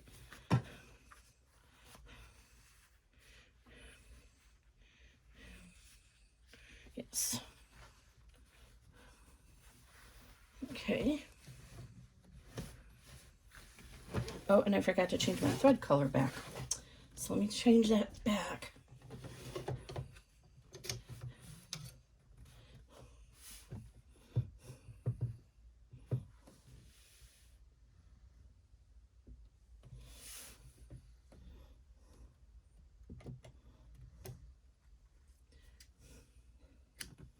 Just wanted the yellow so you could see. And you can trim part of that pocket if you need to. I think I'm going to because it's a little bulky and I don't want all that bulk in there. So I'm going to stitch this down first, and then I'm going to trim out and thin out that pocket. Okay, so now we're running step 9.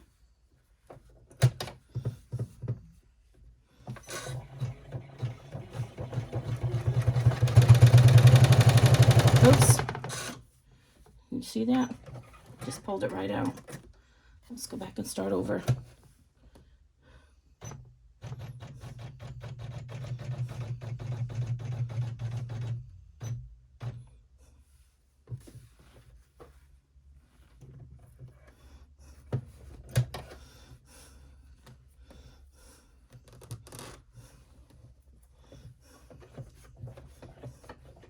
I'm not sure why I'm having so much issue with the bobbin tonight.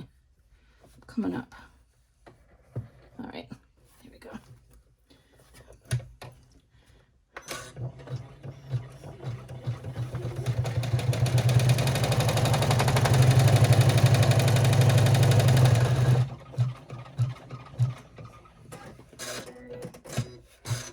Okay, reading my instructions. So it's step 9. Oh yeah, we're gonna top stitch through this. That might be a trouble.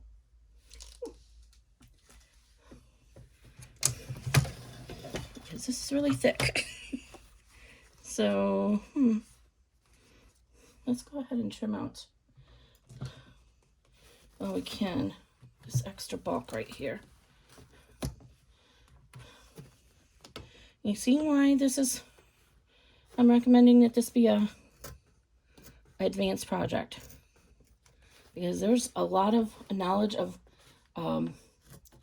your machine and just in general in the hoop that you need to know to do this. I'm going to just trim the top part a little bit more narrow. I should have done that over here too. And this will make it a little bit easier.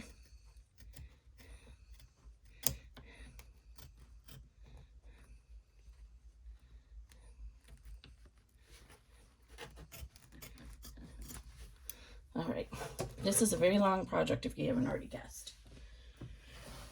All right, so now we're going to go ahead and fold this down and tape it, and then we're going to top stitch through this. Make sure. Oh, I barely caught that seam allowance over there.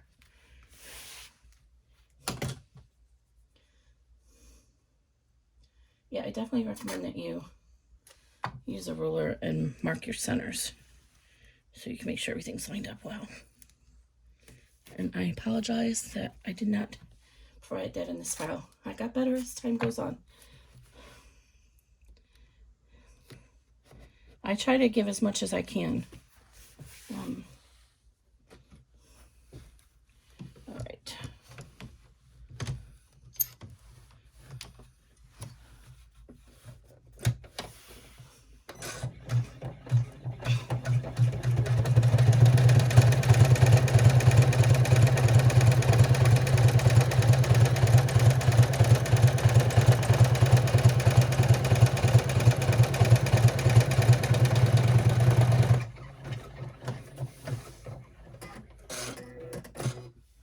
There's a little bit of stretch to this vinyl, so keep that in mind when you're working.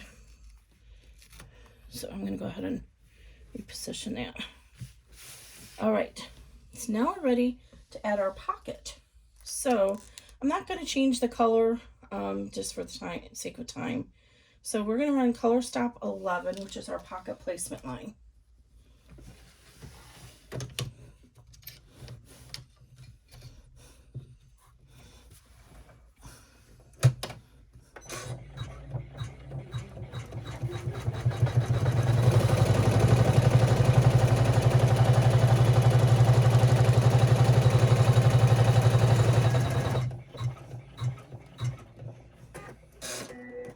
And this is totally optional. You can skip the pocket altogether. You don't want to have this a pocket, that's fine. So, let me see if this will show up here a little bit. So this is the top of our pocket, right here and right here, and we're just going to position our pocket right side facing up, so the folded hem side is facing up, and you're just going to center it over that. So I'm going to kind of spin it around here so I can see both sides evenly. There's that one, and there's that one. And then I'm just going to tape it down. Lots of tape. And then we're going to run the tack down. And then this is just like any other applique. We're going to run the tack down, and then we're going to trim it and run the satin stitch. Okay, so the tack down will be real fast, so I'm going to just run that real quick. But I will do the satin stitch off camera, so it'll be less boring for you.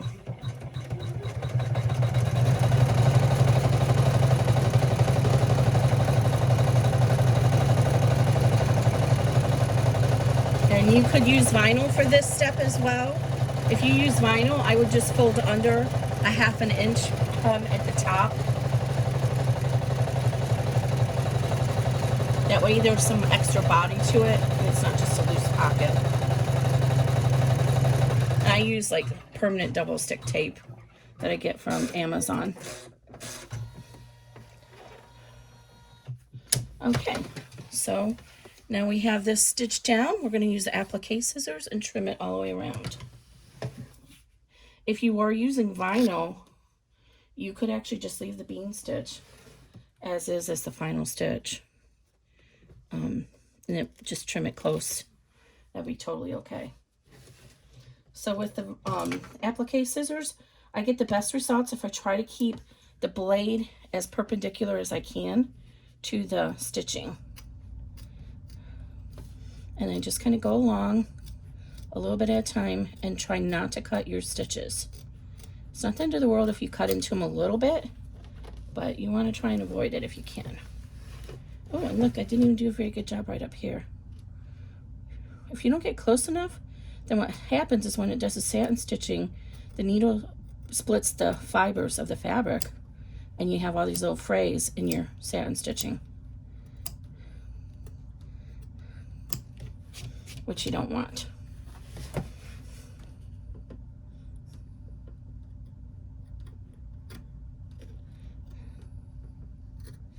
And I am going to put a scrap. You know, I tell you I save all those scraps of poly mesh. I'm going to put a scrap of poly mesh underneath on the bottom of the hoop to support the satin stitches. Otherwise, the satin stitching could actually tear and perforate your vinyl. But giving some extra body underneath there for it to hold on to will help avoid that. Oh, Mickey's not too bad. I got Mickey almost centered on that. This fabric is from M&M something or another, but they went out of business, and I can't remember who took over from them. Somebody bought their rights. Although, if we're being honest, this is not legal from Disney. Okay, so I'm going to go ahead and run the satin stitch off camera, which is number 13, and I'll be right back with you. Okay, so we're all done with the satin stitching to hold that pocket down. I'm going to go turn to the back of the hoop, and I'm going to trim out my extra stabilizer that I had put in there.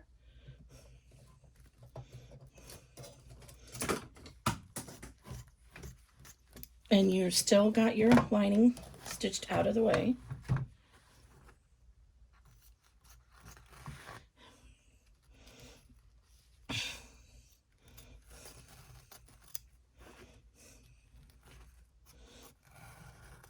We just want to reduce the bulk as much as we can.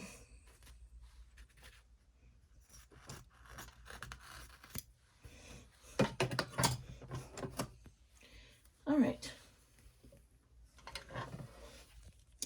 Now we're going to run step 14, which is going to give us placement lines for our pockets. And I think I'll switch to yellow thread so you can see it easier for the next few steps, and then I'll switch back when we do our final stitching.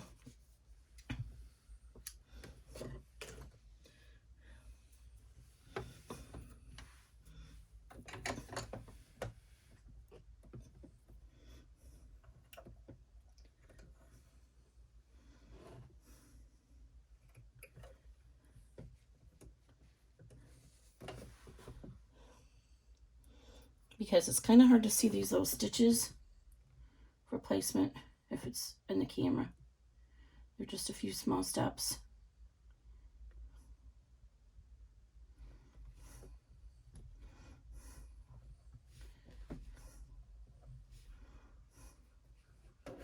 Okay, so we're in step 14.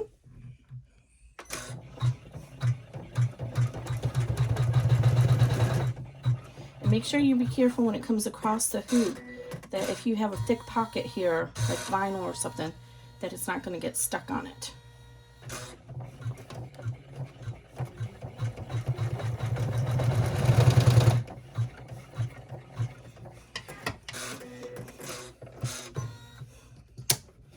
Okay, so go ahead and trim this out.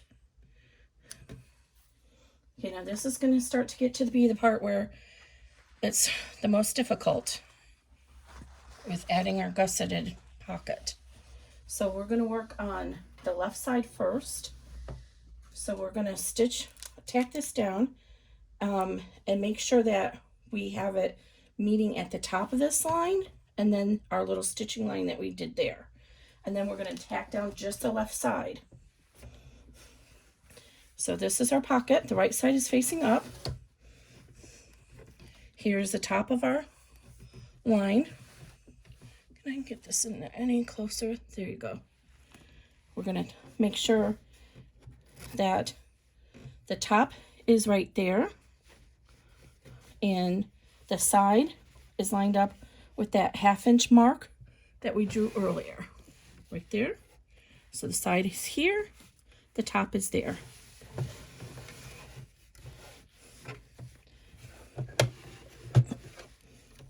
You see? Top and side. So this is where we want to use a thick piece of tape. Okay, so I'm going to line the top up here. And then this should go right along that line we made down there. Top and line. Okay, tape this down there.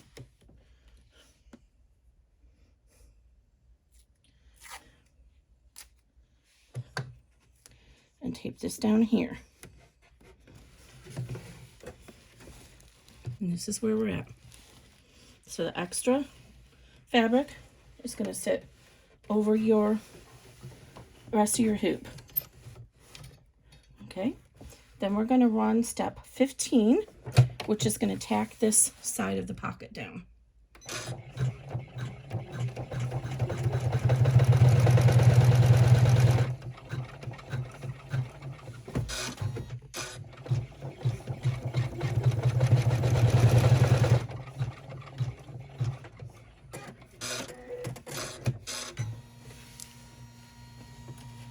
Okay, so now we have tacked this down here, and then over here we've stitched all the way into this spot right here. So we can remove the tape now, and we're going to do the same thing on the other side. We're going to line up the top with the placement line, and the side is going to line up with the 1/2 inch that we drew earlier. And I'm lucky that I can actually see it through my vinyl, but if you had to, you could just kind of roll this up out of the way so you could see that line. Okay, so again, we're going to put the top of it at the top of the yellow line, and then evenly it should be on that line down there, the 1/2 inch seam line that we drew. And just go ahead and tape this. And now just kind of coax this over here out of the way. And so the same thing, we're going to tack this down, and then it's going to stitch over this way. And that stitch that's coming over that way is what's going to create, help us create our pleat for the gusset.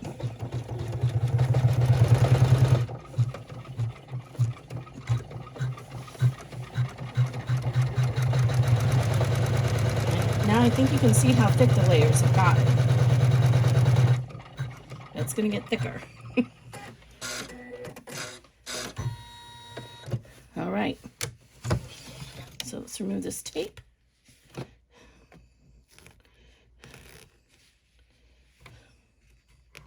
All right, so that was step 16. All right.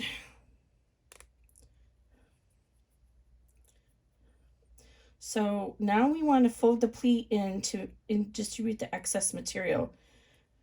This is really hard to describe, so I'll have to show you, but what we want to do is flatten this, but so that it's even amongst it. So you're basically going to have about a 1 inch fold over on this each side.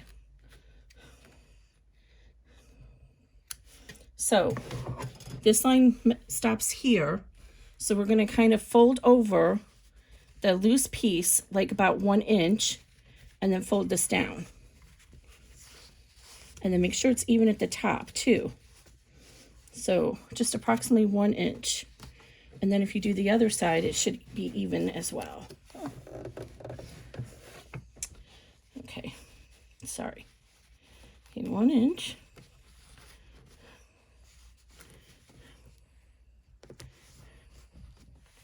See if that ends up being even. And then over here, same thing, 1 inch. And there we go. And then just kind of eyeball it and make sure it looks even at the top. And it does. And you can always adjust it a tiny bit if you need to. If it needs to go a little bit farther over here. But I think I'm happy with that. And you can get as particular as you want with it. I need some extra tape to hold this down.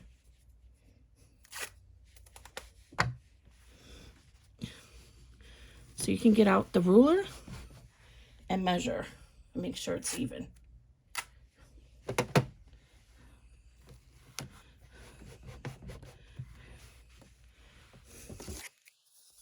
So I have from here to this placement, I have just about 1 inch. And from here to, wow, I did it almost perfect. It's just a tiny bit off. So again, down here, we're folding it over.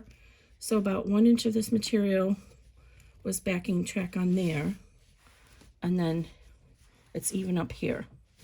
So that's the hardest part to show in the pictures and in the camera. I hope that works. Do I need to show it to you again? Let me do it again. Although it's going to be sealed now, so. But let me just do it again and show you one more time. Because this is actually the most confusing part. Okay. So, pretend none of this is taped down. So we want approximately 1 inch of this folded over this. So if you had to, you could put a mark there. I'm making this. So there's the end of my line, right? So I want 1 inch there, and the same thing over here. There's the end of my line. I want 1 inch there. And that's approximate. You might have to adjust it a little bit. So you're going to fold over this fabric so it meets that 1 inch mark. And you're just going to tuck it in there. Make sure the bottom is evenly folded across. And then tape that down. And then the same thing over here. You want your loose fabric to come over here, and it should meet that 1 inch mark there. And it's a little bit more, so we can just adjust a tiny bit. It was probably about 1 1/16 inch. Doesn't have to be perfect, but try to make it as even as you can, especially if you already added your hardware. So this is where I was talking about, if you had added your magnetic clasp already, you would want to go ahead and adjust this placement so that it's even for your magnet. So you might have to adjust it more one way or the other depending on how good you are with your magnet. Okay, and that's the other way you can actually make sure this is even, is fold your flap down, and you should see about the same amount of material of the pocket on either side. Okay. So I'm going to tape this big piece down.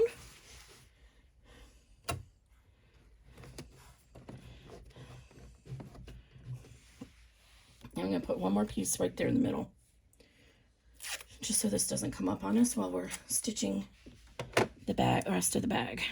We'll remove that when we're all done. Okay, so we got that all positioned.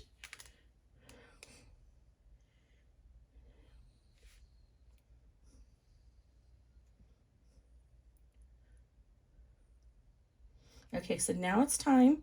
We're getting ready to run step 17. Now it's time to fold over and release our lining. I'm actually going to put some more tape right here. The more tape we have holding it down, the better, the flatter it's going to be. And I'll take that off before we do our final seam.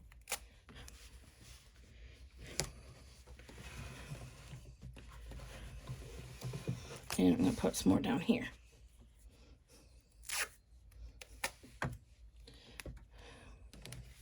Okay. Go ahead and release our pin that we were holding our lining with. Let me zoom you back out again. Sorry about that. I disconnected the video. Part of the issue, if you are one of those people who watched my original video and left me some not so kind feedback, part of the issue is when I first started doing these videos, I didn't have good video editing software. So I had to do one whole long video. So anytime I'd make a mistake, it was really hard. I'd have to redo the whole thing. But I have really good video editing software now, which, believe it or not, is totally free. It's called DaVinci Resolve, if you're looking for anything for yourself. And so now I don't have the same issues. Okay, so we got the lining down. So now we're going to run our right D-ring strap placement. And we're going to do our D-ring strap placements one at a time because we have so much bulk here. We don't want to risk the presser foot getting stuck on anything by trying to travel across the hoop all at once. So I'm going to run the first placement. And I am using yellow, so it's going to be right over our other line, so it's probably going to be hard for you to see it, but that's okay. So you can see it started right here. And I'm going to put I'm actually using smaller D-rings. I'm only using 1/2 inch. So I'm going to put those right at the top. I may regret this, but I'm honestly not sure if my machine's going to be able to get through all these layers. So I think what I'm going to do, just to trick this system, is I'm going to make these, crisscross them a little so that, oh, what's the right and what's the wrong? I got it wrong. I'm going to crisscross them a little so that instead of it going through all these layers, I'm just going to crisscross it like that so it won't be going through it. It's fine. So I'm going to position that at the top. And you want to make sure that you have enough room for your presser foot to get through this. I'm going to tape that whole thing down like that. So you see what I did to reduce the bulk? I just kind of split it. And then we're going to run step 18. We're just going to tack that down.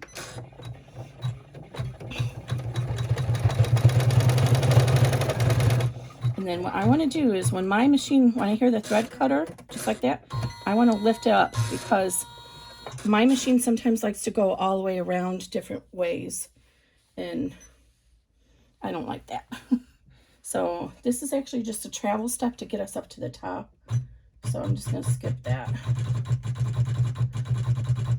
Assume I'm past that. All right, and so now we're going to go up here and do the top one.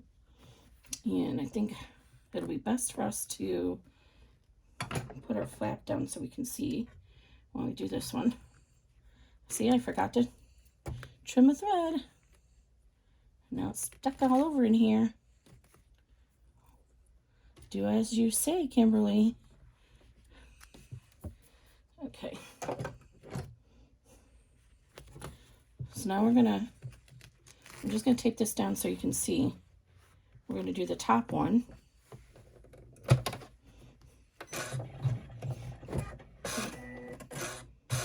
Oh, that was the end of that.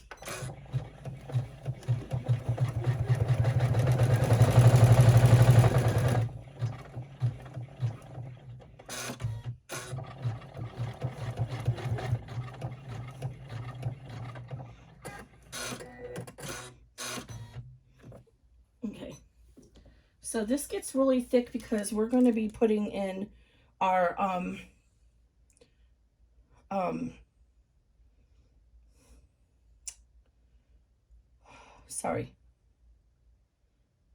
we're going to be putting in our strap now. Why did it not? Let's see. We're 19. Webbing, tack down. Oh, I must have somehow skipped. Sorry, guys. I skipped through that when I was skipping that step. Okay. So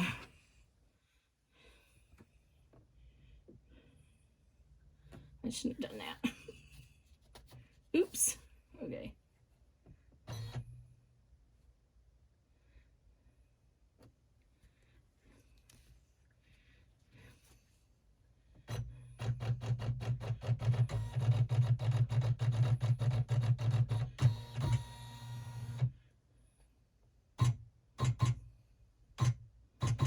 Okay.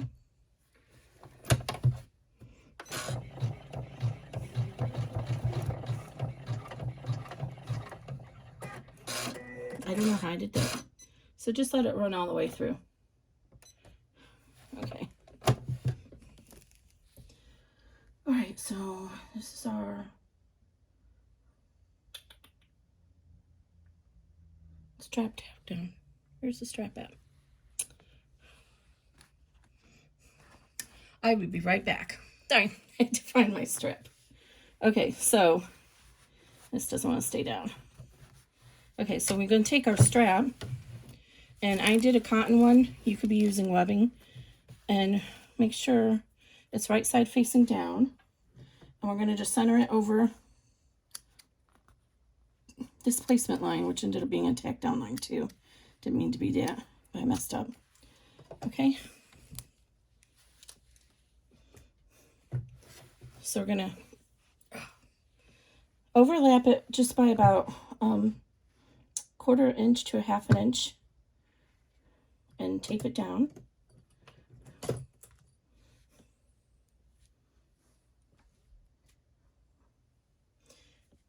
And then this is going to tack it down and give the placement for the D-ring strap at the top of the bag. And again, you don't have to use that if you don't want to. Make sure you have the side of your strap positioned on the inside of this strap, of this tack down placement, I mean. So you want to line it up right here. Oh, where'd the camera go? Right here.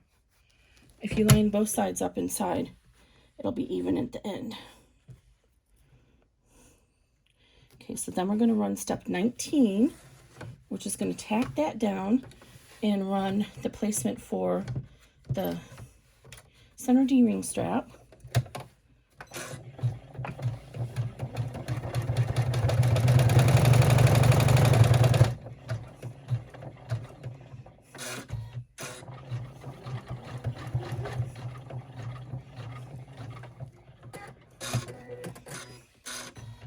Now, from the intro, I showed you that I was using a D-ring strap that was the same material.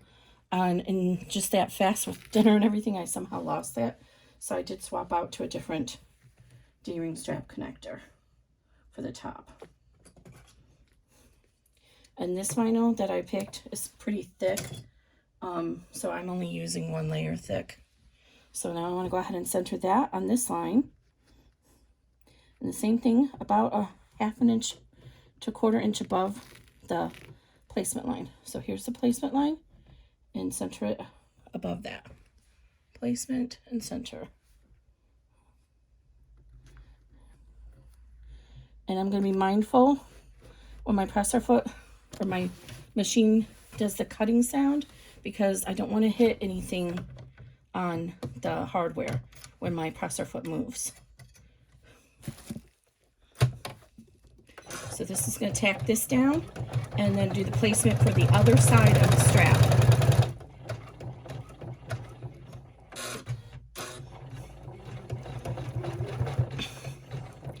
I don't think I got that centered very well. That's okay. I'm just living with it. Do better than I did. I think I intend this for be 3/4 inch. So I'm going to do a good job.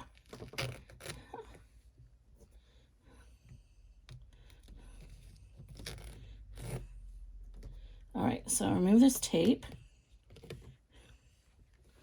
And then we want to go ahead and, this is important, when you bring this over, you don't want to twist it like this. You want to make sure that it stays so that the right side is facing down, and bring it up and tape it down. And you see quickly how this has gotten bulky now. So go ahead and tape that down.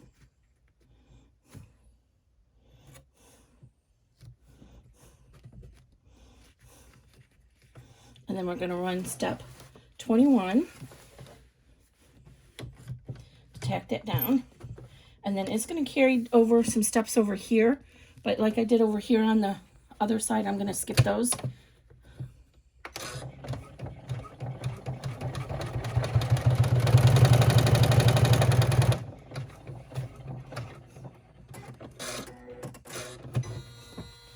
You see how it wants to go all over the place. Whew. Okay, so I'm going to remove this tape.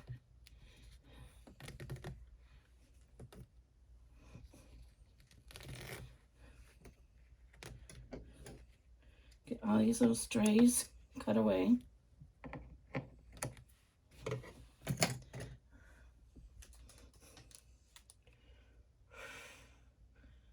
Okay. So we're going to go ahead and skip on down to the left side here.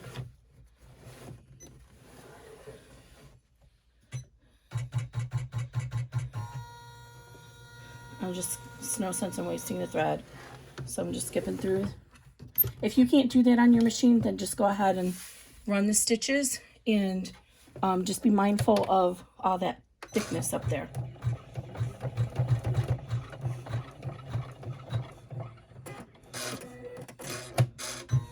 Okay. Ooh, I just took it right over there. And like I did on the other side, I'm going to splay this out so that it's not doubled over.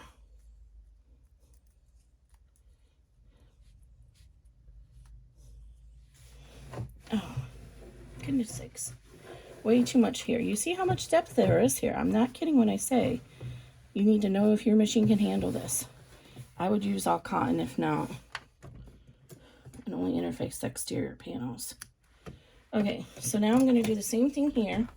Here's the top, and I'm going to just kind of twist it like that and tape it in place. And it's going to be fine, because this is going to be for if you want to add backpack straps, because this is a mini rucksack after all. So it's fine if these are separated out like this.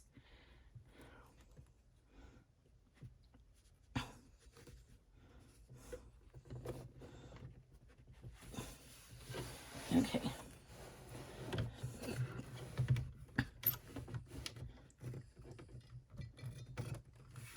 now we're going to run step 22.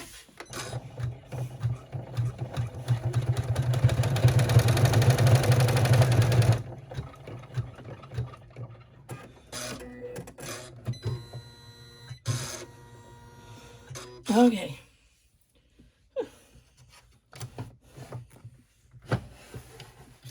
Remove that tape. I'm going to actually go ahead and make sure that those little D-rings are underneath this, just in case they don't, that way they don't flip up later.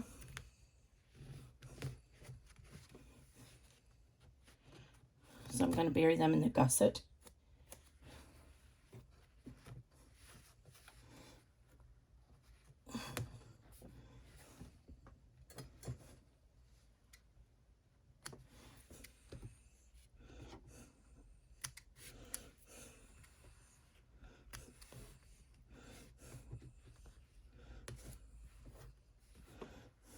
Okay, I'll be right back. So now's the time to open the zipper. And what we're going to do is we're going to come up here and we're going to give a little stitch right there just to help reinforce that zipper since we have it open now. And I like to put a piece of tape over this to help keep it from flaying open. So I've opened my zipper up. I've also tucked my flap inside here so it doesn't come up on us. And then we're going to run step 22.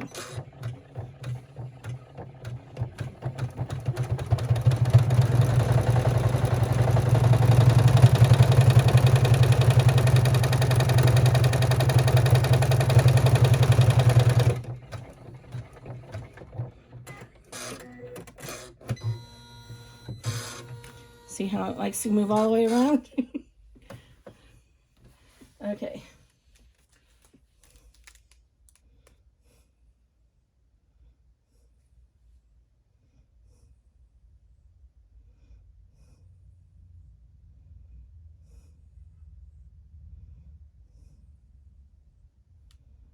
Okay, and now we're going to finish this because it's going to give us the centering placement for our back panel. And I'm going to switch from minute. I realized that my PDF is missing this picture, so I want to take a picture real quick and put it in there. I'll be right back. Okay, so we're getting ready to do this top piece, but there's a lot of bulk up here. So what I have done is I have, let me take a hoop down here so you can see. I have floated some tearaway. That's going to help keep the presser foot from sticking on these pieces when it stitches over to give us our placement line. So I just put a piece of tearaway up there, and it'll help the presser foot glide over those pieces and not get stuck on them.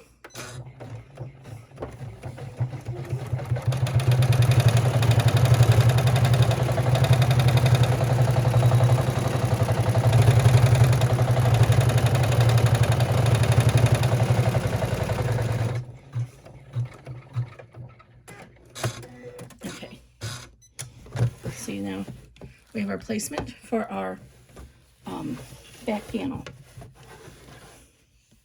So I'm going to carefully tear this away so I don't undo the stitches.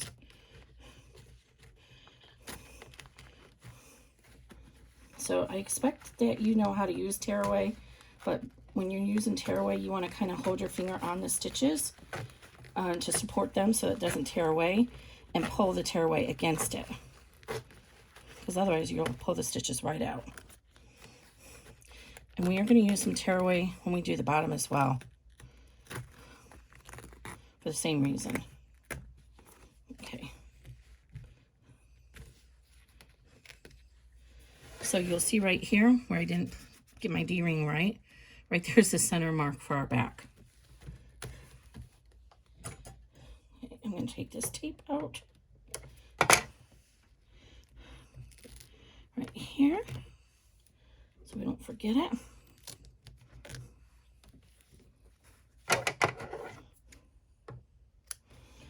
Okay, so that was step 22.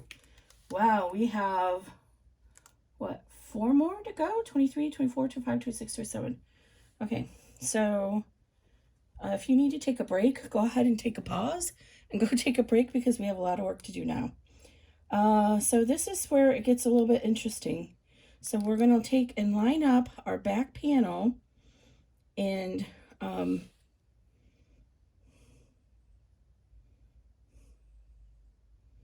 yeah, so one moment, please. We're getting to the hard part now.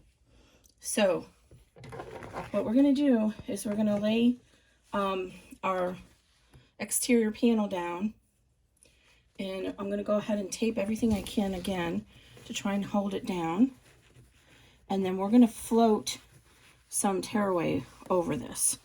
So get your panel, and you're going to position the tick mark so it meets this tick mark right here, and this tick mark and this line is going to be right on that line.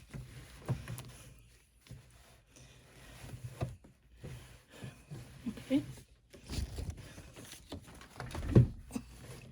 So again, we're going to position this tick mark so it meets this tick mark. This line is going to be on this line. And it's best that you flip the hoop around like I'm doing and do it this way. So you're looking at it.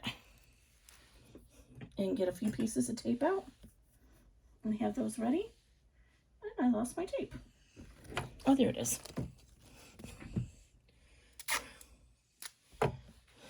Okay. Whew, I feel like I've had a workout here. So I'm folding the vinyl back on that stitch line, and I'm lining this up here, and then over as I go over here, I'm going to pull my zipper pull to the middle. Oh, I almost forgot about that. Move that zipper pull, and you might want to tape it down. Thought I had this taped down. Okay, I'm going to do it again. Must have come undone when I was doing it. Okay, here we go again.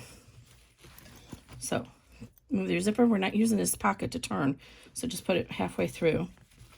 Line up that tick mark with that tick mark, and that line is going to be right on top of the other line. So if you fold the vinyl back on that line, it's going to be right on top of this line. Okay, this side is even, so I'm going to put a piece of tape here to hold it. I'm not moving anything. I'm going to put a piece of tape over here to hold it. Okay, now we're ready to do the other side. It should be lined up, but we're going to just fold this back and make sure that the line is on top of the line, and it is. If you don't, you'll have a crooked back pocket and possibly not have enough exterior panel. All right, carefully rotate your hoop around, and this is where you look at all these layers. So I know my needle, a 9014, is not going to make it through all these layers. So I'm going to put 116, which is the largest needle that my machine can do. I have my D-rings tucked underneath there, so I know I'm not going to accidentally hit those. And I'm going to get 116 needle out. I'm going to switch back to my purple thread.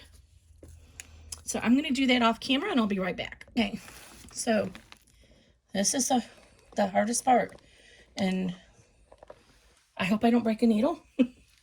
I'm really worried about it.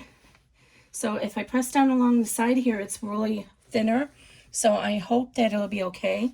So we're going to stitch down here, all the way down. It's going to stop, and then it's going to come over here to the middle. I just found that stitching down this gusset, it works better if we start in the middle and go out, even with the tearaway. So the first stitch, which is putting the exterior down, we're going to start from the middle and go out. But when we do the lining, we won't be able to do that. So we're going to go ahead and start step 23 after we lower the presser foot. See, this is so thick. Now this is where using this new presser foot that I bought would be handy. And I haven't tried it yet. Oh man. Okay, I'm not going to try it now, where I don't know what I did with it. But I bought a presser foot that you can adjust the, you can adjust it, the height of the presser foot. If you need to slow down your machine, you can slow it down. I'm at 800, I probably should slow down. Let's just see. We have 100 needle in here.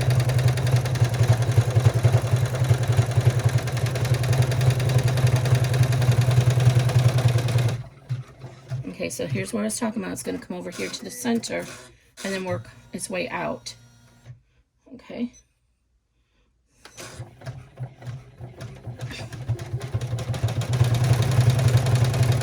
So this is step 24. And it's going to go back to the center, and then we're going to do the right side of the bag.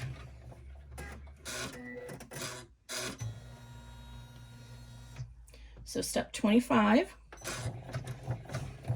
And then this is going to go up to the side, to the top. So if you need to have something to help guide it, make sure it's not your finger.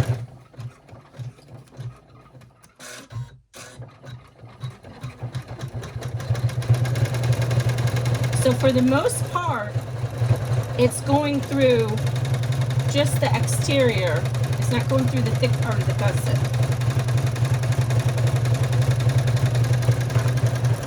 But if you need to help it, see right here, it got a little close there. So it struggled a little.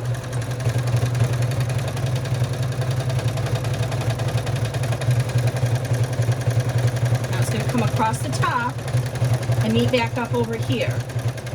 And it's okay if your tearaway puckers a little. Just make sure it doesn't get stuck on it.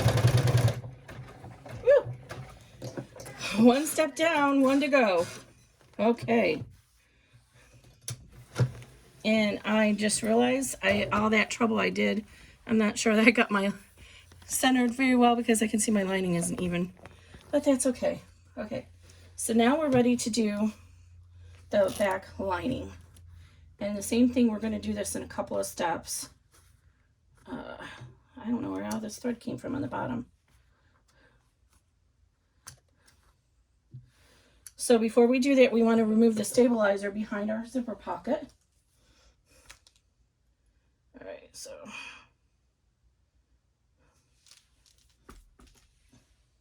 just like we did on the hoop one, we're going to use our seam ripper. And we're carefully going to get it underneath that stabilizer so we can see the blade. But you can use whatever method you prefer to do this. Some people prefer to wait until the end to do this. I like to do it now.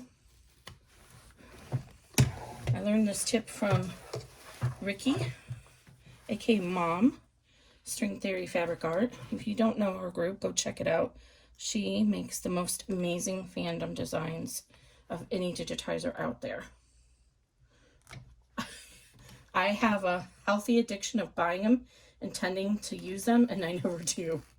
But that's okay. I just figure I help keep Mom in Skittles. I get quite amusement from her group, and that's enough payment for me.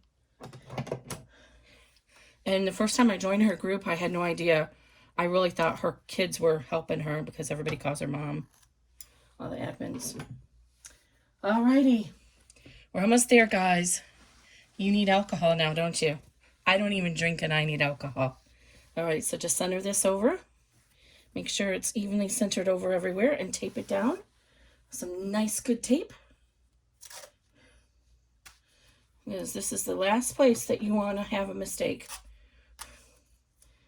And if I'm being totally honest, if you are afraid that your machine cannot get through all this again, there is no shame in finishing it on your sewing machine.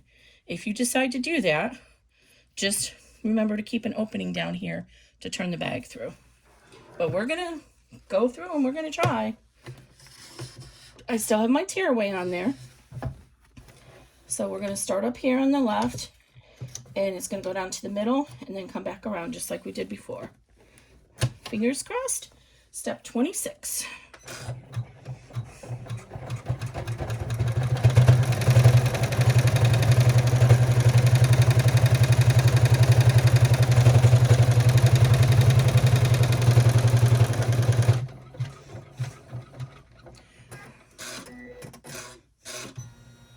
Right now it's going to start over here and go all the way around to the top.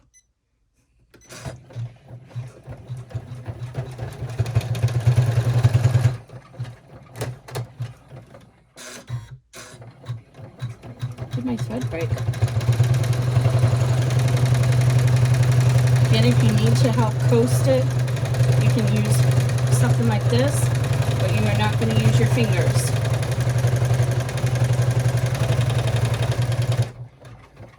And step 28 is just to stop the machine from returning to center, because that would be a really bad thing if it tried to return to center right here. And now before we unhoop it, we are going to turn to the back and make sure everything's stitched properly there. And it did. Okay. And I'm going to just take a quick peek and make sure that my PDF was not missing any other pictures before I unhoop this. I didn't. I do need it. So I'll be right back. Okay. Now we're ready to go ahead and unhoop this. So remove all the tape that you can. And then remove the tearaway. Again, we're going to tear that against the stitching so it doesn't tear our stitches out.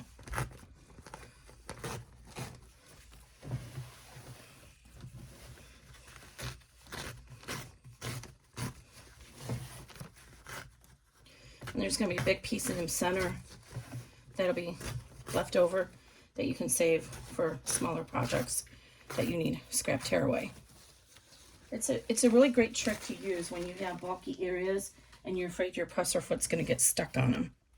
Just float some tearaway there, and it helps give a little bit of a assistance to you.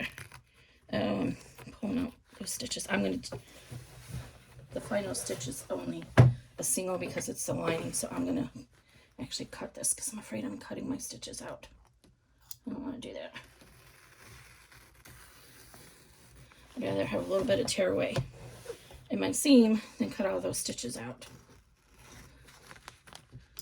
I don't know. I was doing that on that side. Weird.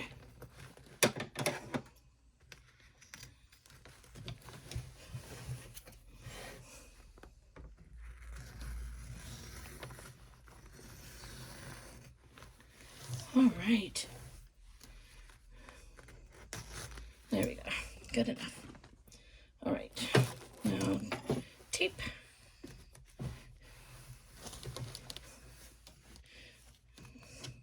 And it's really so hard to always keep everything in the video with a big hoop. I should have done the small bag. But I have a reason for this. I have a friend who just told me she's going to Disney. So I thought, oh my gosh, I should make her a bag. So I'm not telling her I made a bag because I still have to make the back strap, and I'm not sure I'll do that. She's going next week. All right. Now there's some tape down here that I missed earlier, but that's okay. We'll get it afterwards. That was a lot of layers. Good girl, Janome. And I'm not going to show you how to do the snap. I have other videos where I show that, and you're welcome to follow the manufacturer's instructions for your snaps and use that. The only suggestion that I will add is to make sure you add a piece of Sofuse Plus or Decoville Light, or even a piece of scrap vinyl to support, give extra strength to the snap. Oh, and I missed that tape right there, and it's early in the seam. I hope I'm going to be able to get it out. That one too. Oops. Okay. Now to the back.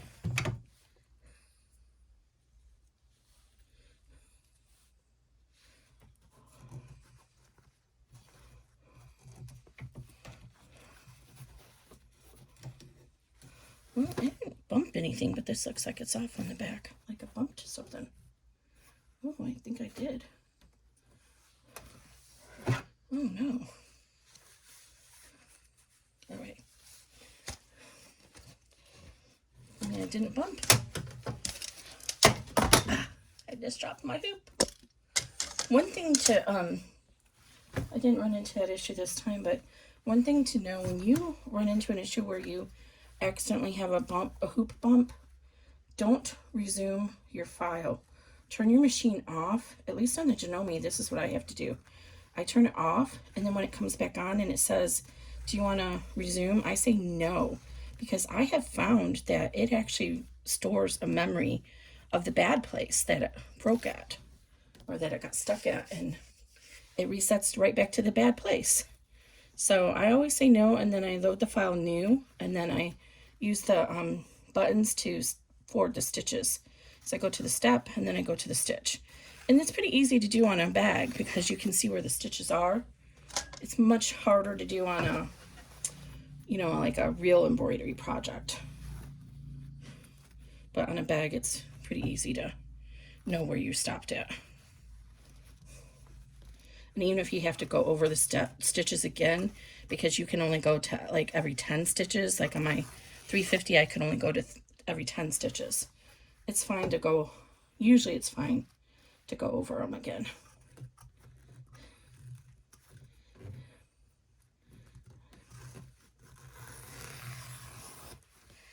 I like to just try and trim out the stabilizer. Like I've said before, I save it and use it to support satin stitching for other projects.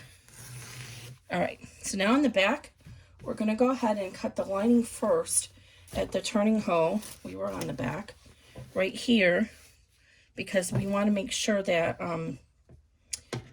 we have a little bit extra to help close the bag. So cut into it at a 45-degree angle, up to a 1/4 inch away from it on both sides. And you'll trim away the rest of the material. But do this now, okay? So I have it there. So I can go ahead and trim all the way around 1/4 inch seam allowance.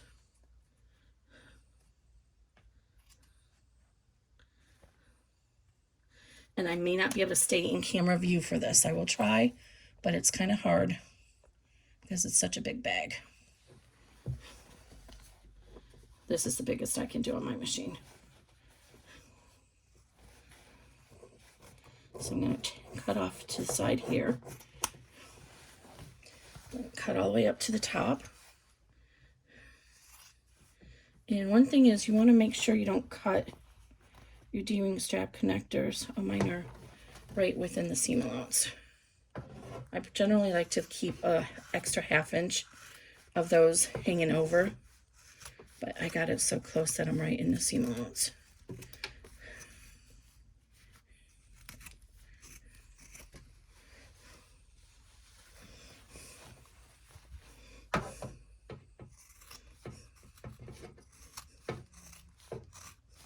Same with the strap, top strap. I did cut a tiny little bit off, but mine were pretty much right in the seam allowance. Don't trim them even to the seam, which is an instinct that people do, and I don't know why. I think they want to reduce the bulk in the seam, but you can't do that. You need to have a little bit extra material there. It creates a cantilever effect, so it takes the stress off that seam of the D-ring strap connector when you leave a little bit extra. Okay, I'm going to go ahead and trim this even across.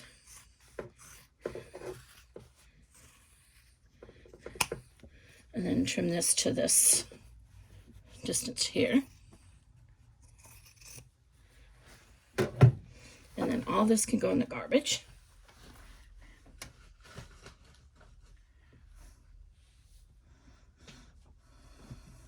And I need to turn my glue upside down so it can come out.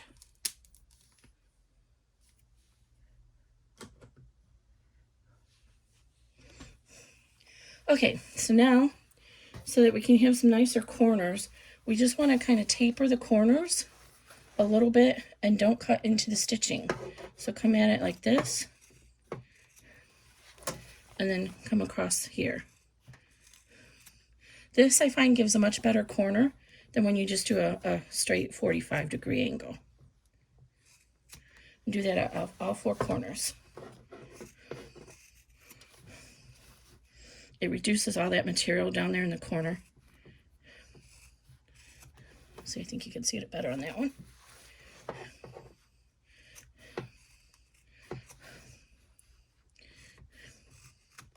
All right, now we're ready to turn this.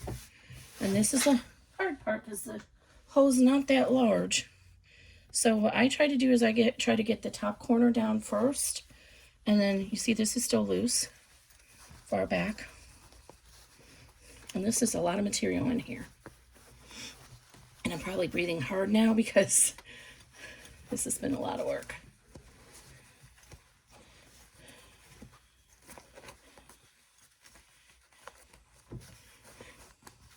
So I find if you can get one corner through, then the rest of it will come through pretty easily. So just be really careful that you don't tear out your stitches for your lining. If you do, it's not the end of the world. You just can hand sew it or use more glue, or I'm gonna use glue to close mine, but you can also use double stick tape. I might actually have to use double stick tape because my glue is over, I don't know where my glue went. My son's asleep, so I can't have him get me a new bottle out. Must have rolled underneath the machine table. All right, so keep working at it. This isn't a sprint, it's a marathon, so take your time. Go slow in the beginning, and then when you get down towards the end, you'll be able to pull it all out.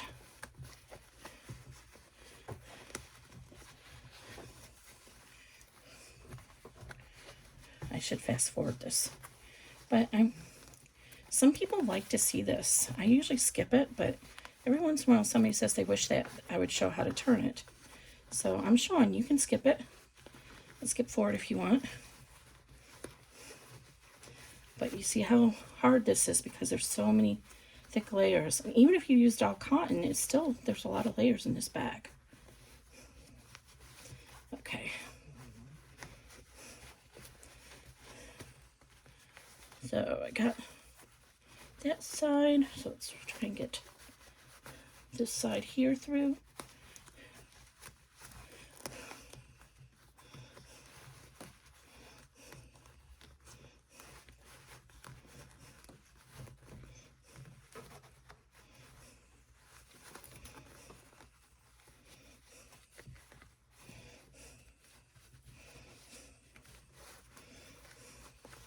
You gotta handle it a little bit, not aggressively, but assertively. You tell this bag you're the boss, and it's gonna listen to you. Now see, I got that little piece. Now, so hold on to that lining, and then go ahead and pull that. Now try and work this piece here through. And I think when this piece gets through, then the rest of it's just gonna come through. It's usually how it happens. If you can get the bulk of one piece through, then the rest will just kind of come through. Yeah, see? Now this is just going to come right through. Whew! That was a hard one. I did a 5x7, a 5x7, and I really think I had a few screws loose to do that.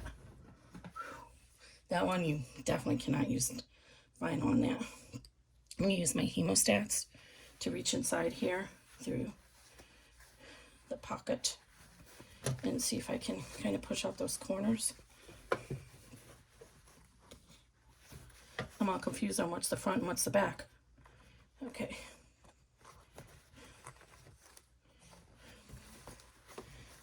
Well, these hemostats are not even long enough.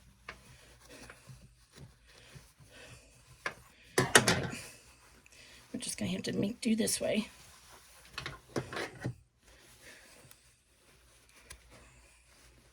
Okay, so then what I like to do is I like to get the corners pushed out, lining side out. It just helps if you can do it now. It helps in the end. And now you see how there's a heavy piece here and then the thin piece. I fold this under and finger crease it to make sure that I have the end of my hem. And I finger crease it just a little bit underneath so that it's a little tight. Then I fold this piece in and I rub my glue along the stitching on the thick piece. And let me see if my glue is going to come out. And it's not. So I'm going to use the double stick tape. I don't know if this is strong enough, but we're going to try it. just so I can finish this bag tonight. Okay, so I'm going to go ahead and put my tape on the edge there, but I'm going to do the same thing as if it was the glue. I'm going to run it right along that stitch line.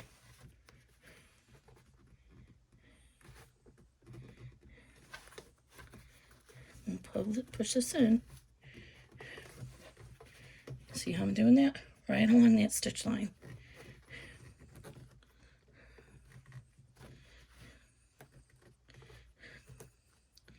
And then I'll go ahead and tear it off over here.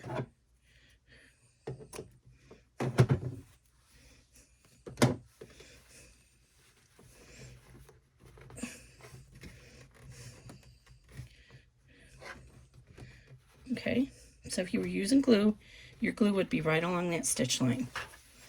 Okay, so now hold this up so you can see it. Fold this under, and then go ahead and release the tape on one side. There's the opening. And now I'm not going to do the whole tape all the way across yet because I want to get the lining started to smash onto it first. And then I'll release it as I go. And then I like to put a few clips on it when I'm gluing it. So I'm going to do that here to show you. To hold it in place. And so I'm going to do the same thing here. Okay. So our folded edge is going to go and place it right into the glue or the tape in this case. Right on top. And so that folded edge should be coming right up to your stitches. And the glue I use is Fabri-Tac by Beacon. I am not sponsored by them, just what I like to use. I find it works really well. It has a very quick setup. It only takes about 1 minute for it to set up. And then I think it's 24 hours for it to cure fully. And so by the time I am done with one side of the gluing, the other side is ready. Already dry. Okay, so I get it like this, and then I leave it for 1 minute, and then I undo the clips, and I turn the bag to the right side. So I'm just going to go ahead and rub along this glue tape real quick, make sure it's nice and straight. And now we're going to come over here and reach in and finish opening your zipper all the way across, like that. Right, and then you can go ahead and start turning the bag to the right side.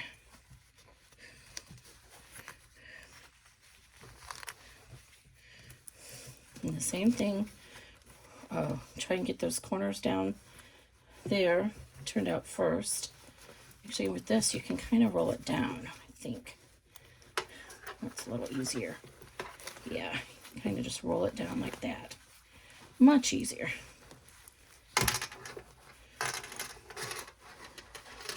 Oh, yeah, I definitely didn't get it lined up right. Oh, man, how did I do that? Okay, I must have had a bump. Phooey. I'm so depressed now. You can see that stitching, and you shouldn't be able to. So what I should have done is when I realized that, I should have taken that seam out. I should have checked it before I added the lining and realized it, and taken that seam out and did it again. But this is what happens when it's so thick. So, and you won't be able to see that because you're going to be using thread that matches. So those stitches will be kind of disguised. I only used the thread that didn't match so you could see them. But that doesn't mean I'm not bummed.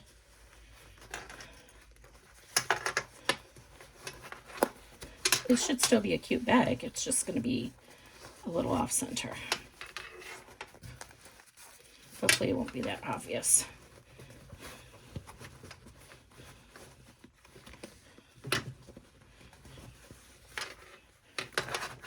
We're going to find out if I can ever finish turning it.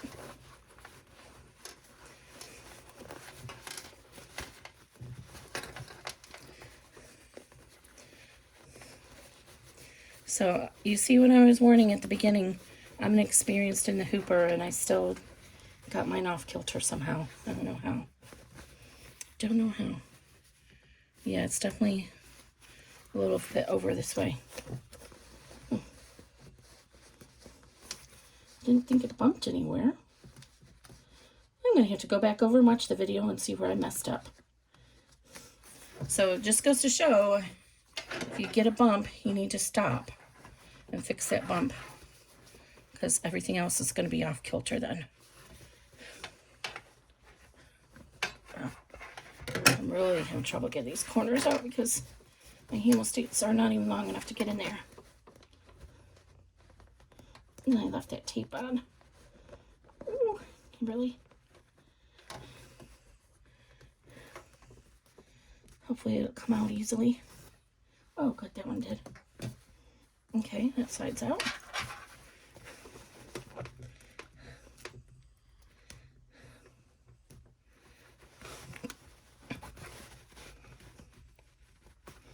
Oh, my fingers are getting sore. This is probably not something to do if you have arthritis. So I'm just pushing my hemostats in there against the seam just to push it out, the rounded edge. It doesn't have to be hemostats, whatever your favorite rounding device for pushing corners out. That's what you want to use.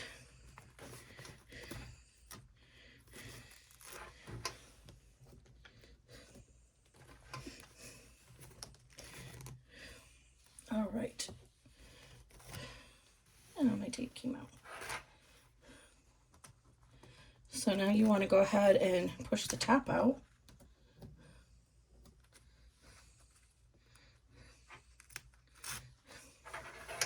Make those corners nice.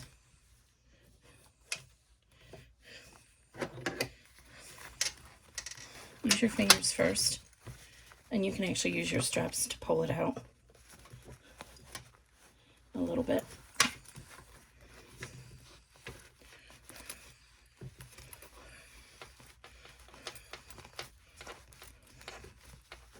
Sorry if I'm breathing heavy.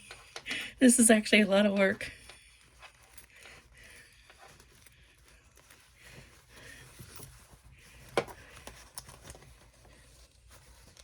I was blown away when I had somebody request, one of the testers, when I did this bag originally, another zipper pocket on the back. I'm like, are you kidding me?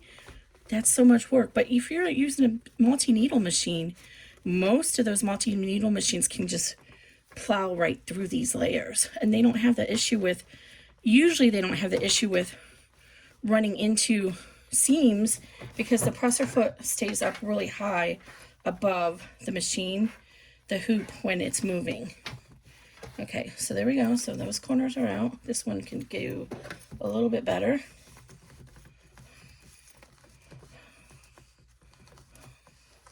You can see how badly I messed up. So here's your back.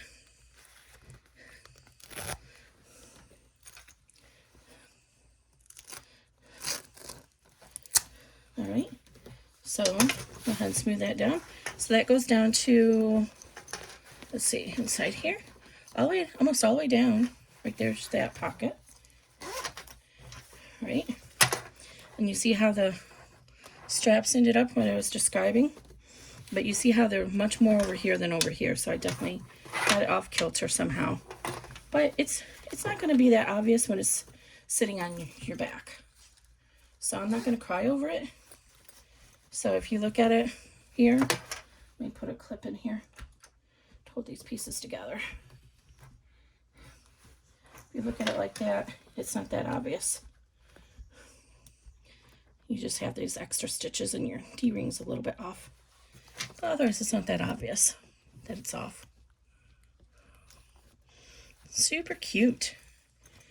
So you'll add your magnet, and then you have your little slip pocket in here if you want to put your pass, and see you have a gusseted pocket here. So when you do add your closure, you want to remember you don't want to pull it real tight like this, because then this is flat and you have no room in it. So fill it up with all the things that you're going to put in here, and then fold it down and mark your placement so that you can actually, you'll be using that gusset. It's okay if the pocket sticks out a little bit up the top, because you're still going to have it closed right there. I would probably not put a roll of tape in here, but you might want to put your phone And then, you know, just have a little bit of room there. And add it. And then you're all done. So I hope you like this video. You have the straps here. So if you make a backpack strap, you put 2 lobster clasps here, and then you can either use a 3rd lobster clasp here or just run your webbing right through there if you're using 1/2 inch or more narrow. And I'm going to add my clip on it tomorrow. So there you go, the mini rucksack. I hope you guys like this video better than the last one. And thanks. Have a good day.